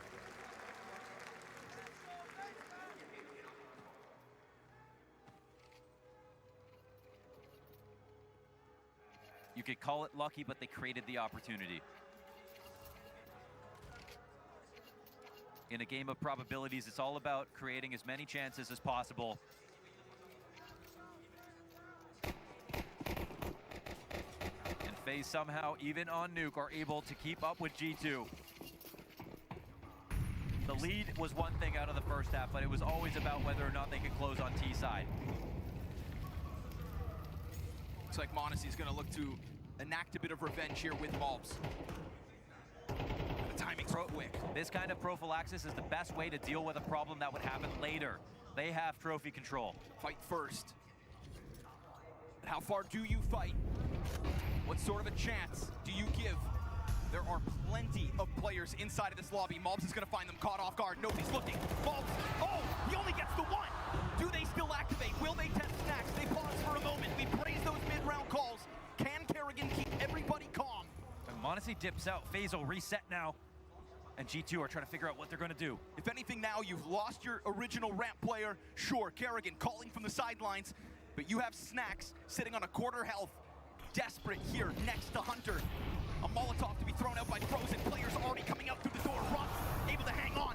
Snacks burned off his perch. Rain's able to get the second entry, but here comes He turns his guillotine against them, and m0NESY right there to clutch. Step not into his monocle. That's where G2 have their 12th. 16 and 14 off that round. One kill from the top, but that is the meat of the work done by Nico. Not the first time he's helped out in an upper hold from that position.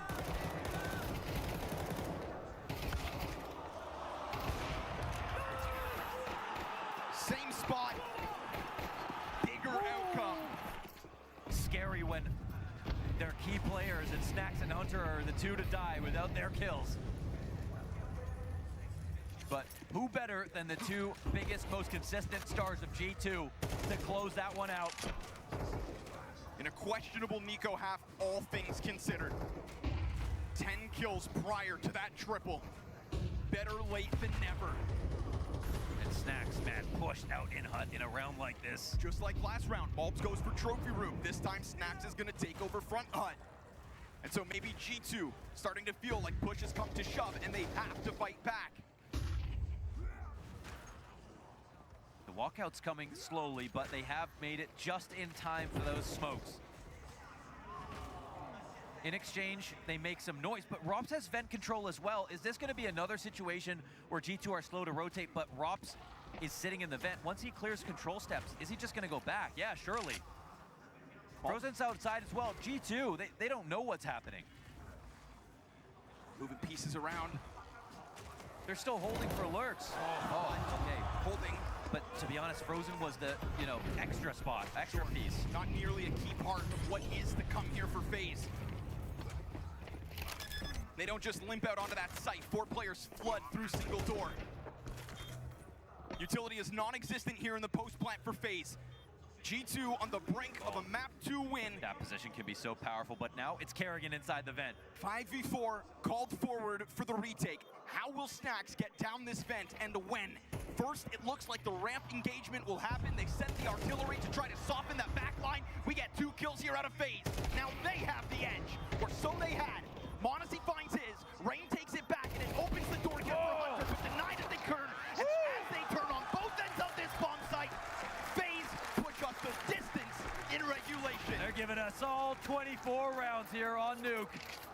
And look at that money, folks. It's this moment they allow FaZe to cross outside with 3 players while they have Rops already snuck downstairs, no timing called. They do not rotate through ramp to cover this. They don't get in position in dark. And actually the dark molly gets missed. There was an opportunity there for G2 to take advantage of this, but they just did not have the comms to feel comfortable making that raid. This is a sore spot on the map for G2. And like the prophylaxis we saw with the trophy push that helped them get the flank on the upper pop that last round, they can start secret here like they have a couple of times before and not worry so much about NiKo playing in a liege, holding for mini reps, because that hasn't happened yet.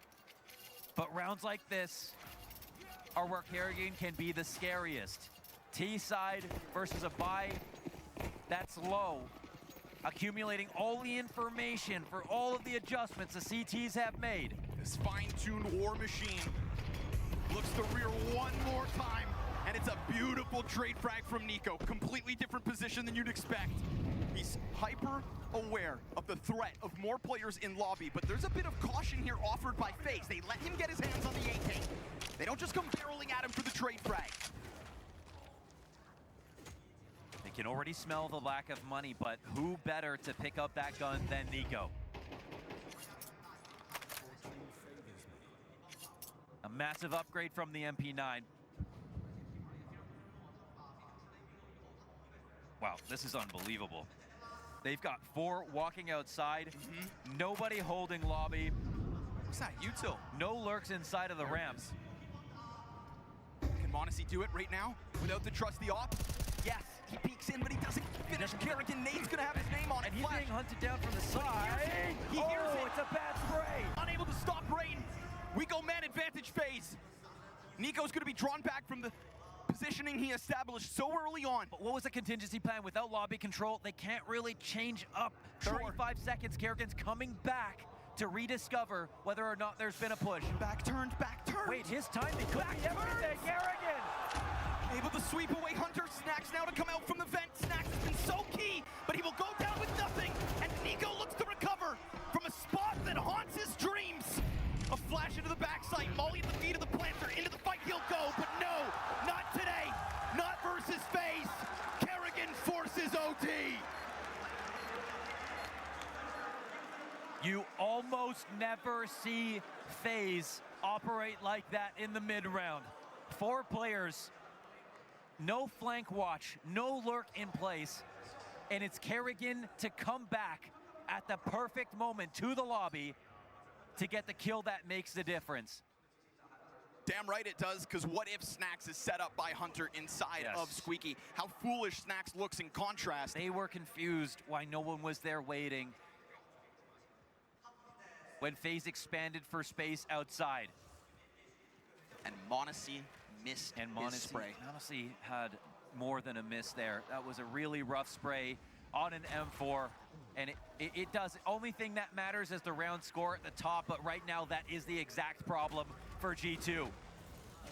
He's been bought time at this major, and this is a very unbecoming event for him, but also unlikely. We haven't seen poor performances over the course of a week, and it's not been poor by any means. A 1.30. It's a dreamlike scoreline and rating for almost every player, but not the player going for #1. Not the player that has been helping NiKo bring trophies to G2 this year.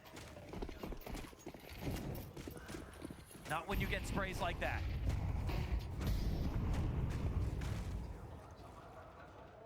NiKo instantly in behind red. They're gonna try to fight outer. Honestly, here with him. You've got that op in the back of garage. You got the rifle tucked behind red.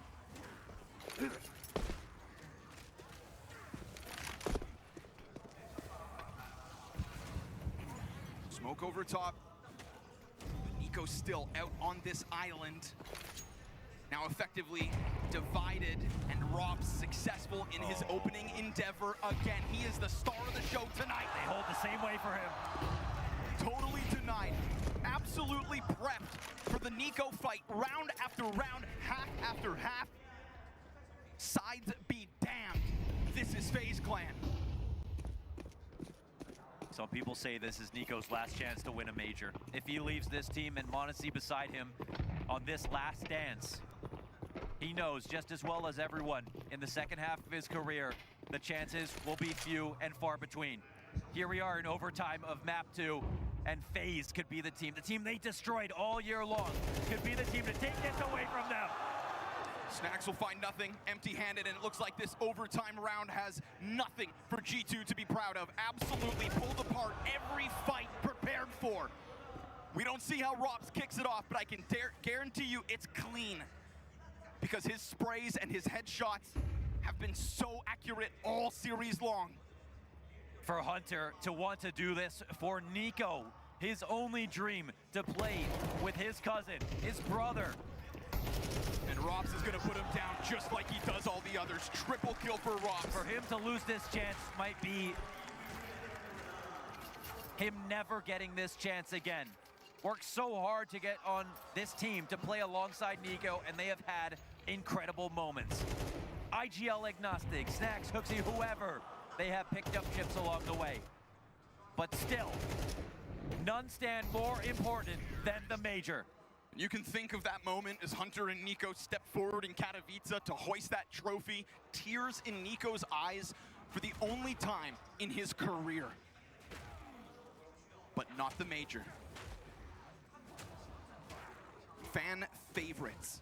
He still, to this day, as mentioned in that documentary, thinks about Boston, and you cannot even blame him for that. The fashion in which they lost. And here he stands versus FaZe Clan in a last dance versus G2, the team that he was playing on at that major, potentially erasing this final opportunity. But you know what? Earning it. FaZe Clan. How incredible is it that they've made this T-side comeback, that they even bring G2 to the brink of destruction on Nuke after destroying them on map 1, after the form that they've showed. The team that almost didn't get into playoffs because of Furia. Now just 3 rounds away. It's as simple as that. Robs has not been able to find his opening kill as swiftly in the last round. But it's not like we can look at any piece of this map and praise G2 for control. They continue to play on the back foot. Snacks given a chance. Here from heaven will find a range. Okay. It's a long-range M4 shot, but it's an establishing 5v4, and he has established success for G2 throughout this CT side. He with was headshots. essential inside of that A site on the defense in holding back FaZe. But the lower rotations have been slower. Yes. They have left a lot to be desired, but right now NiKo's already down here, and he puts that smoke ahead of them. But you know what? If they were confident in this, well, holding on to ramp is also the other half of this, and Robs has to time his lurk perfectly, but this isn't going to be an explode through ramp, right? He's solo. That means he can really take his time with it, and if they look to vent, if they look to vent for this play, NiKo's not going to give him that space. Trying to keep his head down, he will retreat. They're making him go back, but what's Kerrigan up to? Nade behind in case the chase. Robs, it's a chance.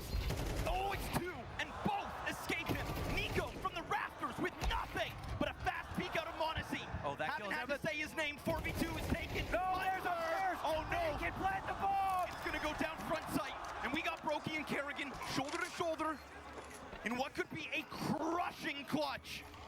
Mulbs, Snacks, Monacy. They are the remnants. They are what remain of a retake demanded to keep FaZe off a clean streak in OT. And so they're gonna double up into the heavens. And these CTs work not with tools, but rather just their rifles. Brokey's gonna cut Mulbs off the play. He's been so clutch, but not this time. There it is. For Kerrigan neither, because it's Snacks to take to the top. There's Snacks with 20. Chews them up like dog toys. 13-13 here. Beautiful retake out of him. It looked to get scary when it was a 3v2, and FaZe got the first kill, but they recovered.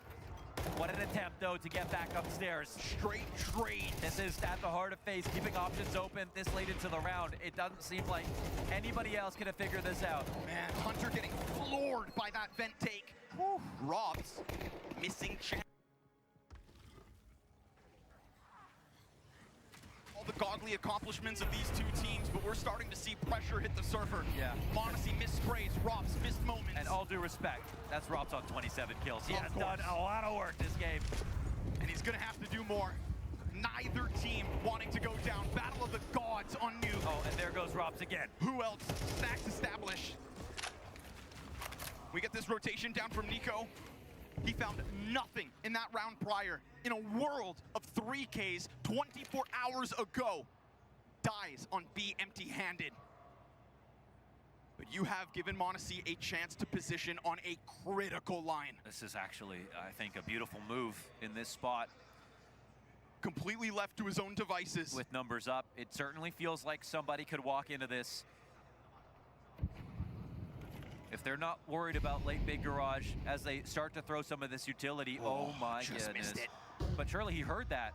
He sees it now. Oh, opportunity lost. How do they hunt him down? Trying to jump in at him, multiple players at the same time. Monacy can't get around, missed movement, still he's got this chance. Flash will find him, no follow-up. It looks awkward. Wait, it doesn't look like Monacy. Mulbs! No! Blasted! Behind the stairs. He'll have to take a seat and watch this from the sidelines. We've got 3 Ts looking for a new route. In such a tight-knit back-and-forth affair, a 3v5 cannot be afforded. But are they working back upstairs? Brokey could get caught with the bomb right here and now. Nico's gonna find his duel, fires a few shots, isn't able to stop it. Snacks from the backside, A-sights his. Hunter hides in the bushes, ready to chop this head off, ready to make a trophy, but denied. A nade to the back of the site here from Nico. The wall bangs off the mark. Rain pours down from the top, and it's 2 rounds FaZe in OT. 2 rounds for FaZe in overtime, and you see a crack of the smile from Rain. They exchange nades, but Rain rails him. Nico hoping that Molotov would fluster him out, but it just doesn't happen. No one presents, and it's perfect cover from Rain. FaZe lost to Vitality 4 times in a row, and they had to say nobody beats FaZe 5 times in a row. Now they go on to play G2, the hardest side of the bracket, their stiffest competition in particular, and they have to say nobody beats FaZe 6 times in a row. That's how many series that G2 have over them. And here we are as FaZe switch over to their better half on CT, looking to close out on Nuke. We learned from Kerrigan in his career that the pressure never stops mounting, even when you get your chip, even when you get Antwerp. You can fall in Copenhagen. You have to prove it every single time you showed up. But he's someone who's already proved it once. We aren't even in grand finals. Nico's T-sides have been muted throughout these playoffs, and it is a huge ask of him to go again. He tries to pick up the timing. It is an instantaneous 5v3. FaZe Clan have mopped G2 outside. It's the first new look from Nico as he goes for the run boost, and they still catch that. Throughout all of regulation, muzzled in his attempts outside, and now 2 more frags. This is a FaZe Clan that is now 1 kill and a further step away from Grand Finals. Snax trying to do everything he can. 10 years since he himself won the major. And he will have to dig deeper than ever to keep him and the deadliest duo that we may have seen. Maybe my favorite, Connor. Watching m0NESY and Nico, it feels new, but that doesn't take away from the amount of exciting moments that we have had put together between these two players. It's been an amazing journey, and you can absolutely credit Nico for a lot of the development that m0NESY has had. But this is competition, and it never gets easier. The shots. The smoke in front of it. Robs disrespects that, and still m0NESY can't catch him, because obviously caught off guard. Brokey tries to stick his sniper into the blown open door. There is so much pressure just on these lobby players to try and survive, let alone get this round rolling. Everybody knows what this means. Every kill could be the one that swings their advantage to close this game out here and now. What is the golden call for G2?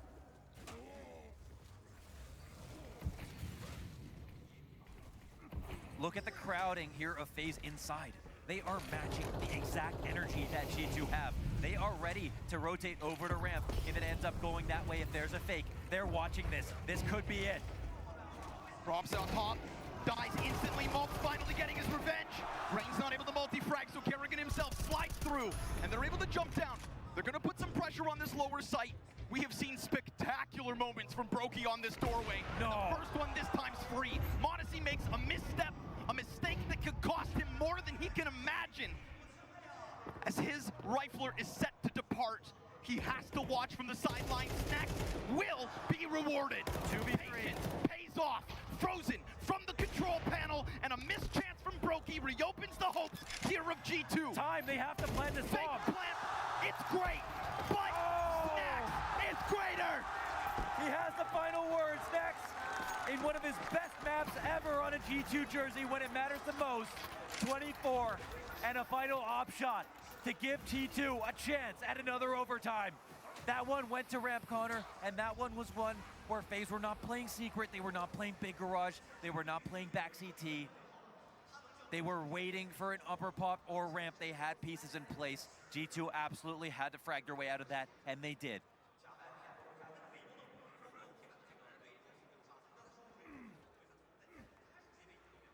Counter-Strike's forte is its history. That was a tale we said as Mongols stepped forward into playoffs, representing Asia for the first time. We are here in the spotlights of Shanghai for the first time for a major. And history is what Snax has. 24 kills, now tying Hunter, not just as the questioned leader, but stepping up as a star. A diamond under a world of pressure into round 30. In the absence of m0NESY's frags, in an underwhelming Nico half, you lean on Snax. Nico, the player that this year is 88 and 53 versus Donk in the head-to-head kill matrix. With everybody asking the question, how can Donk be number one if you've got someone like Nico? But here he is, getting erased one more time. Rain has had his number this entire map. Nico has been a non-issue at the hands of FaZe Clan.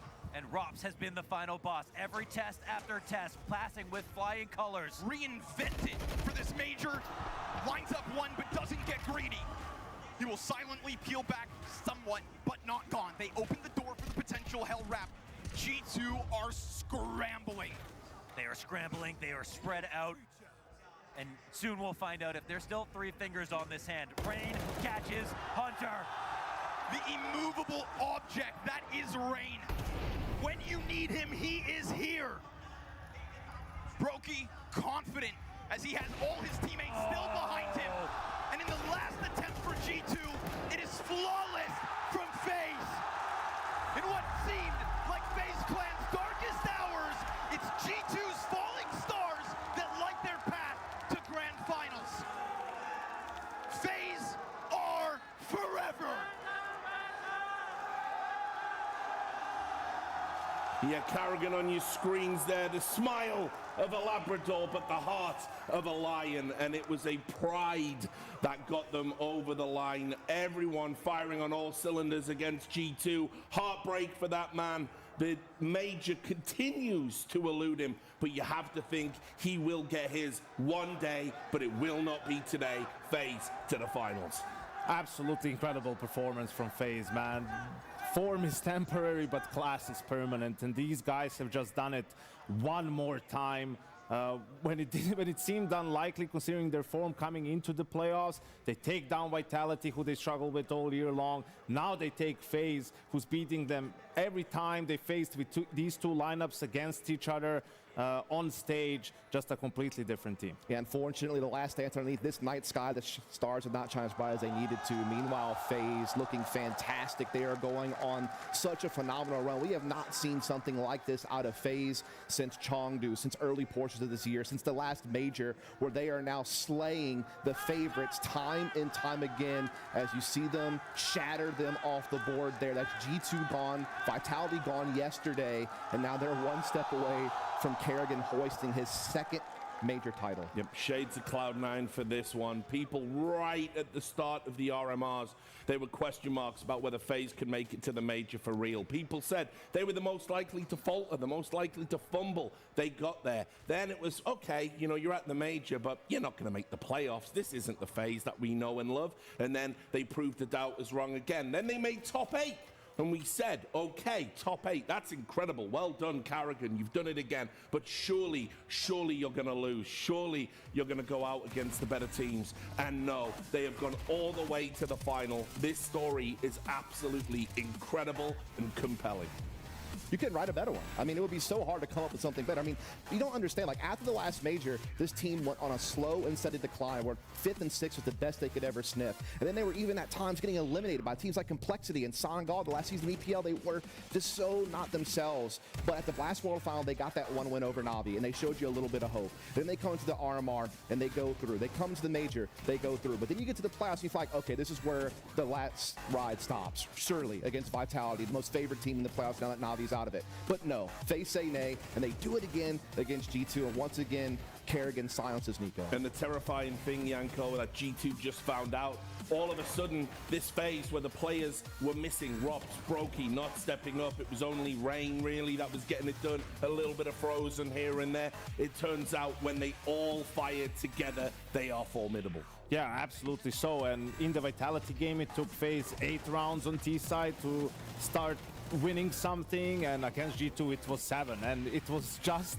in time for them to be able to take it into overtime. But I do have to say, unlike Ancient, where FaZe was just running circles around G2, G2 lost this game in the end. Like, they had a great CT side, right? But towards the end, just some really poor decision making, some struggles from certain players on certain positions where really, you know, rounds with advantages being lost, too slow rotations, felt like there was miscommunication all over the place for G2, and FaZe in the zone that they are in at the moment, we're ready to punish that. It's one of those things where I thought G2 had an okay T side. I think they left some opportunities on the table. Hold that but thought, oh well. Dust. We are going to Shanghai. We've got Rain for the winners interview. 这是一场2-0的胜利。站在我旁边的正是来自 FaZe Clan 的 Rain。Rain， 这是你们今年第7次和 G2 交手了，你们输掉了大多数，但却赢下了这最关键的一次。以这样的方式晋级决赛，什么心情？ That was such amazing 2-0. You've played against G2 in the past year 7 times. Yeah. This is the 7th time. You've lost most of them, but you win this, the biggest one, the most important one. How do you feel about this game and walking to the grand final? I feel amazing.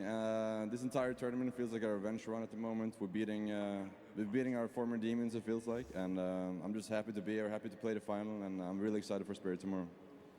我现在感觉非常的好，我们整个这样的一个上海 Major 其实都是在跟我们内心的心魔在作战，我们在跟那个邪恶的自己作战。但是我们现在锁定了前2，我们可以去打总决赛了。我现在感觉非常的好。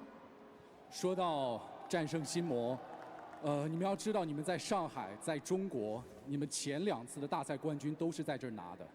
想问问，你们在这里打比赛，真的有 buff 加成吗？这个 buff 在你身上吗？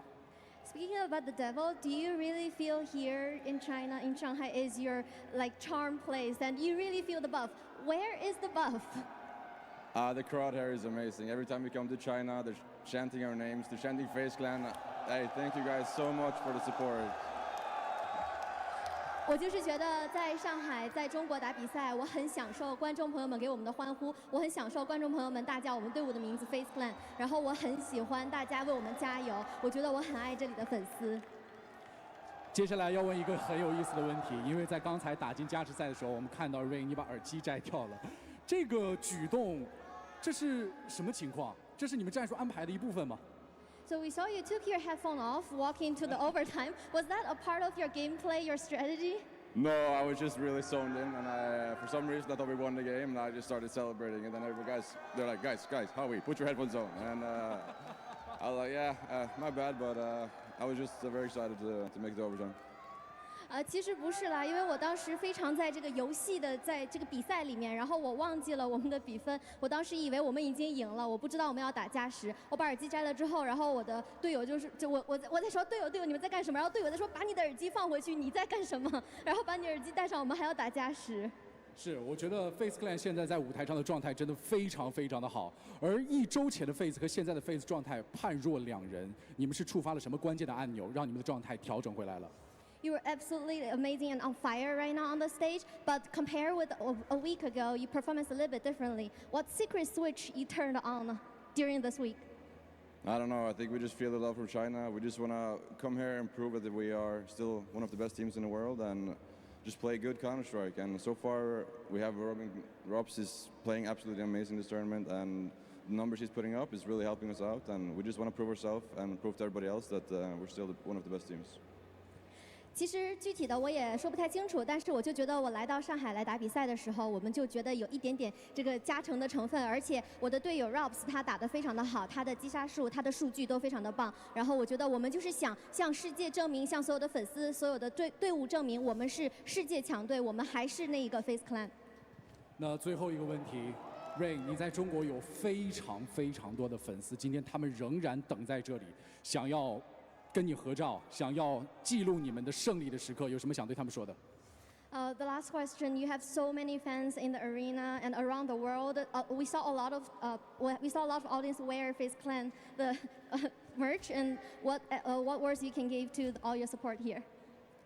Hey guys, thank you guys so much. Let's hope for tomorrow there's some really good Counter-Strike with the spirit, and hopefully we lift the trophy again here in China. 谢谢大家，谢谢所有支持我的粉丝。然后我希望大家期待一下我们明天总决赛的发挥。我希望明天我们能再次在中国举起奖杯。希望明天 FaZe Clan 可以再次在中国举起奖杯。再次恭喜 FaZe Clan 2比0晋级决赛。接下来让我们把画面给到 Marshall。好的，欢迎来到赛后采访。那在我身边的是来自 G2 的 Taz 以及我们的 Pala。Taz, commiserations, you and G2 are now out of the perfect world Shanghai Major. I know it's tough to talk in circumstances like this, but can I ask, just generally, what's going through your mind right now?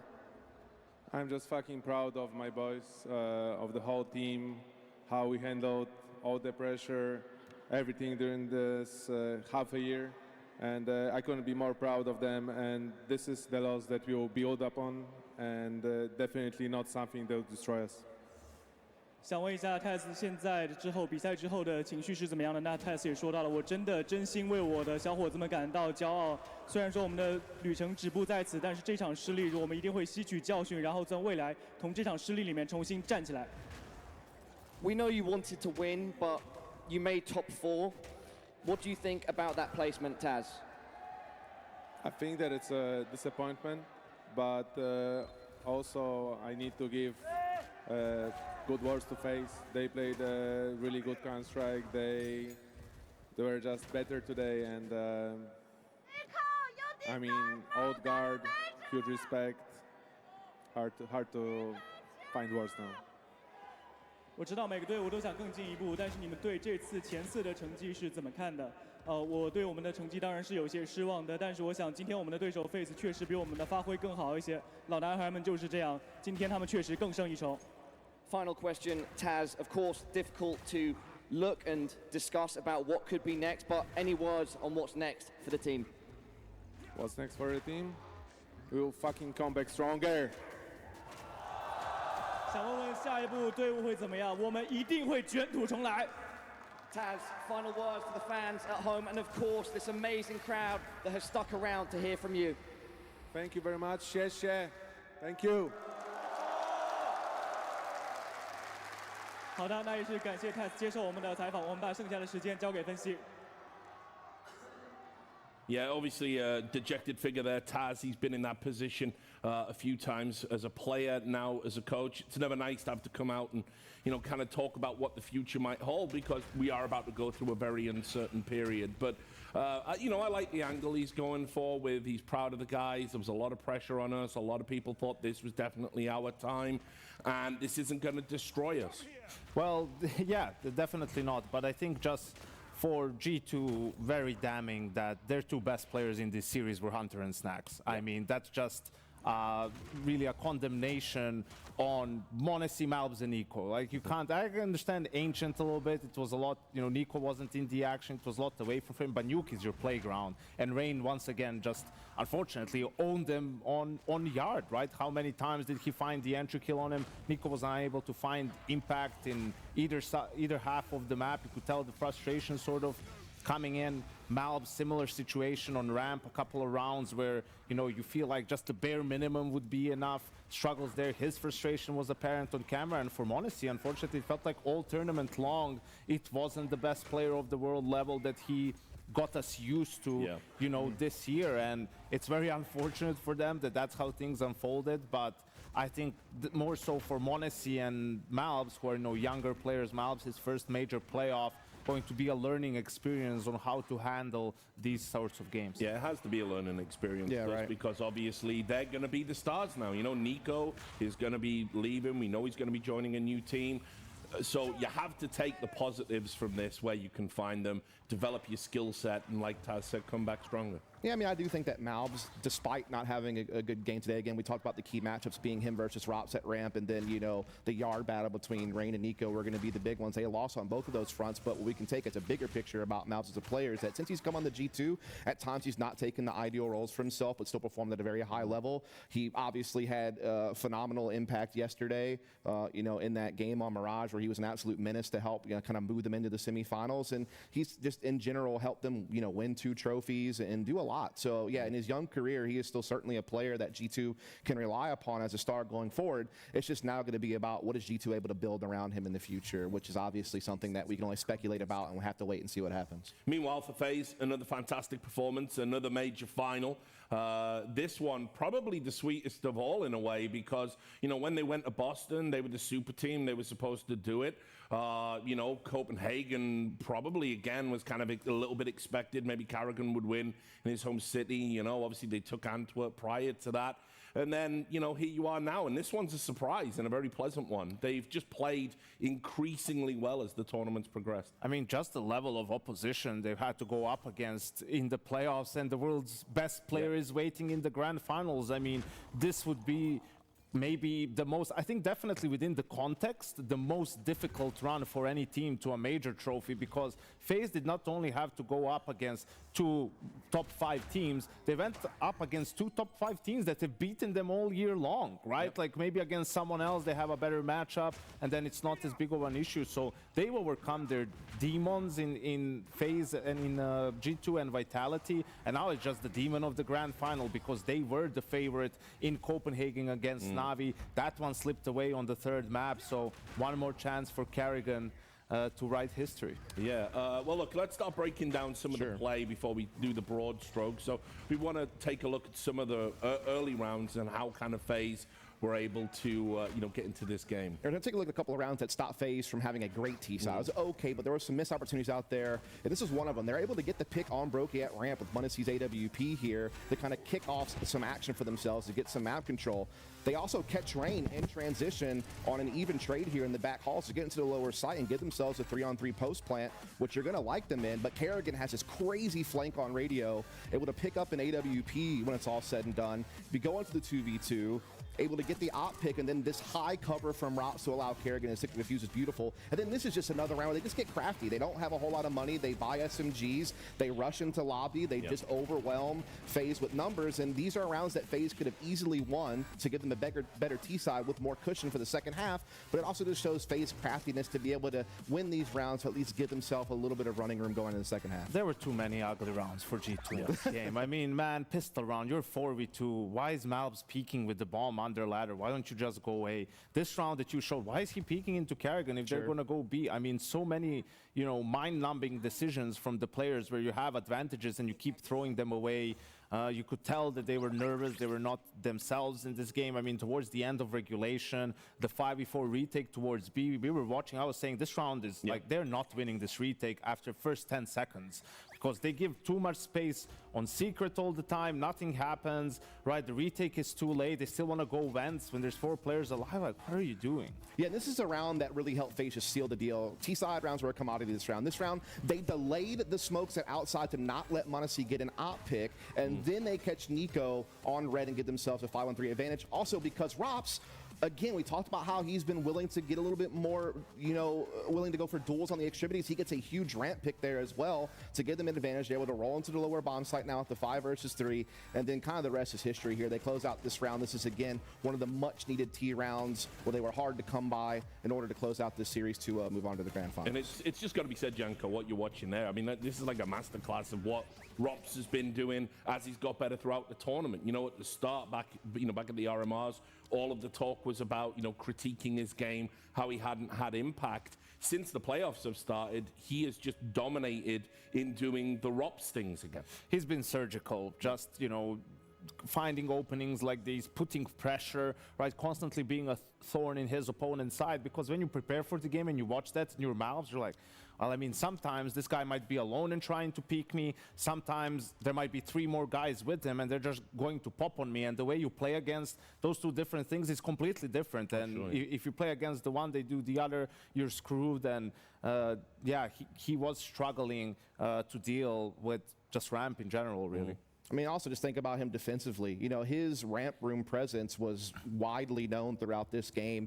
Even times with the AUG, one of the few people to use that weapon, you know, he helped close out the game with that by getting a kill, staying alive, but not giving up on ramp entirely, just running to the lower side. He was waiting to see, is there going to be another opportunity for me? And that's what makes him one of the most dangerous anchors in the world, is the fact that he can just hold his ground, but he can also maybe look to extend the play, but he never overdoes it. You know, it's just such good intuition about figuring out when can I get more, or when do I just need to go ahead and get out of here with the advantage I've already gotten, and he did a fine job of that throughout this series and really throughout this entire playoffs. Like, this is old school Rops back at it again so far here in these last 2 series. Yeah, and how they've needed him and how they've missed him. And honestly, as well, a little shout out to Brokey for, I think in the past 2 series, he's kind of elevated his level. He's still not the classic Brokey we would associate with, but he's definitely done enough to remind people what he's capable of. And so that brings me to kind of the final question of this segment before we start wrapping up the show.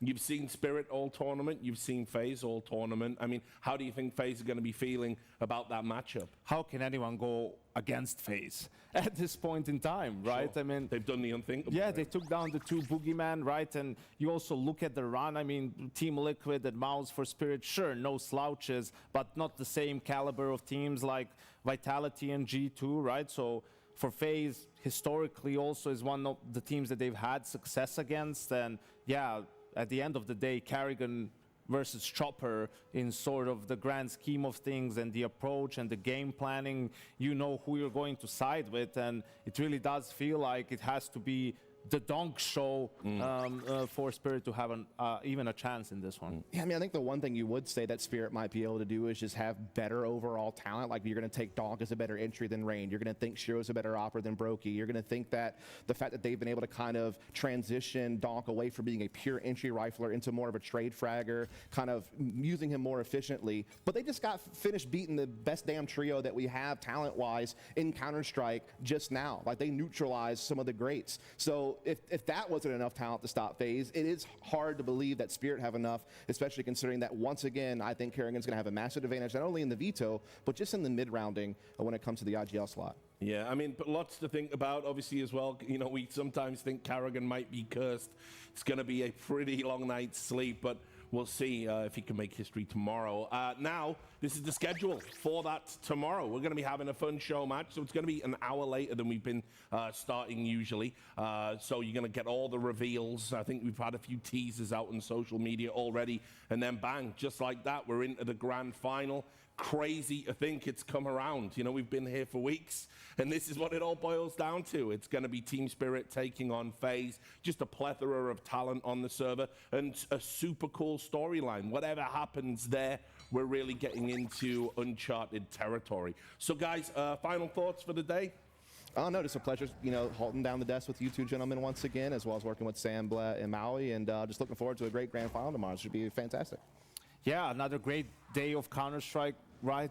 FaZe continues to shock the world, and just looking forward to the grand final tomorrow and see if they can do it one more time. You were supposed to say how sad you were about G2 not being in the final and that you were going to start drinking immediately. I don't know what you're talking about. You know, Yeah. I got out of that business so I can just be objective and not really have personal investments into who wins and who loses. Right? That's absolutely what I've come to expect from you, my professional Yanko. Anyway, there we go. That's the end of the show. Make sure you tune in tomorrow. Whatever happens, we are going to be entering into a new age of Counter-Strike. It could be that Donk and company are going to be starting their new era, or Karrigan's going to be putting the cherry on the cake that represents his. You don't want to miss it. We'll see you tomorrow.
feels strange down here.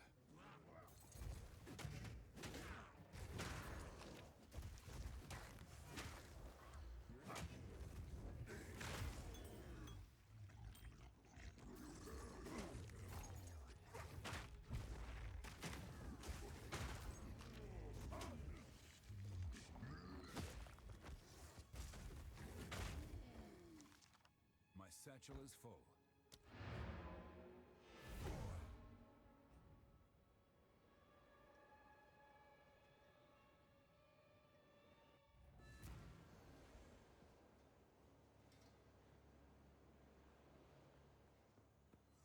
Quickly.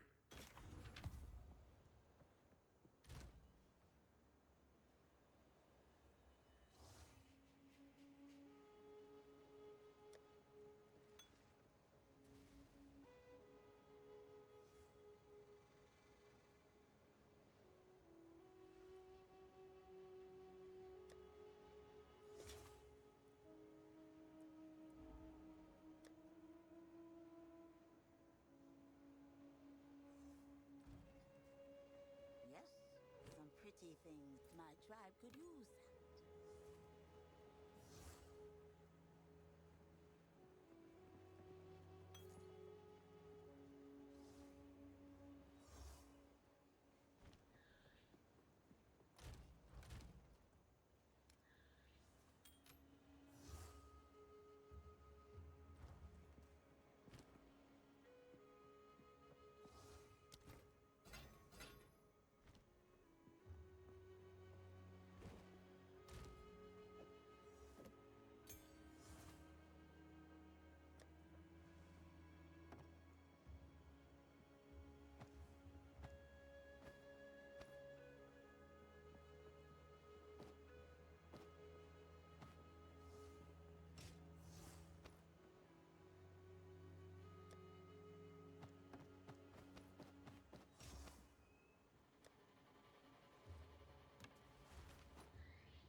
Every step is more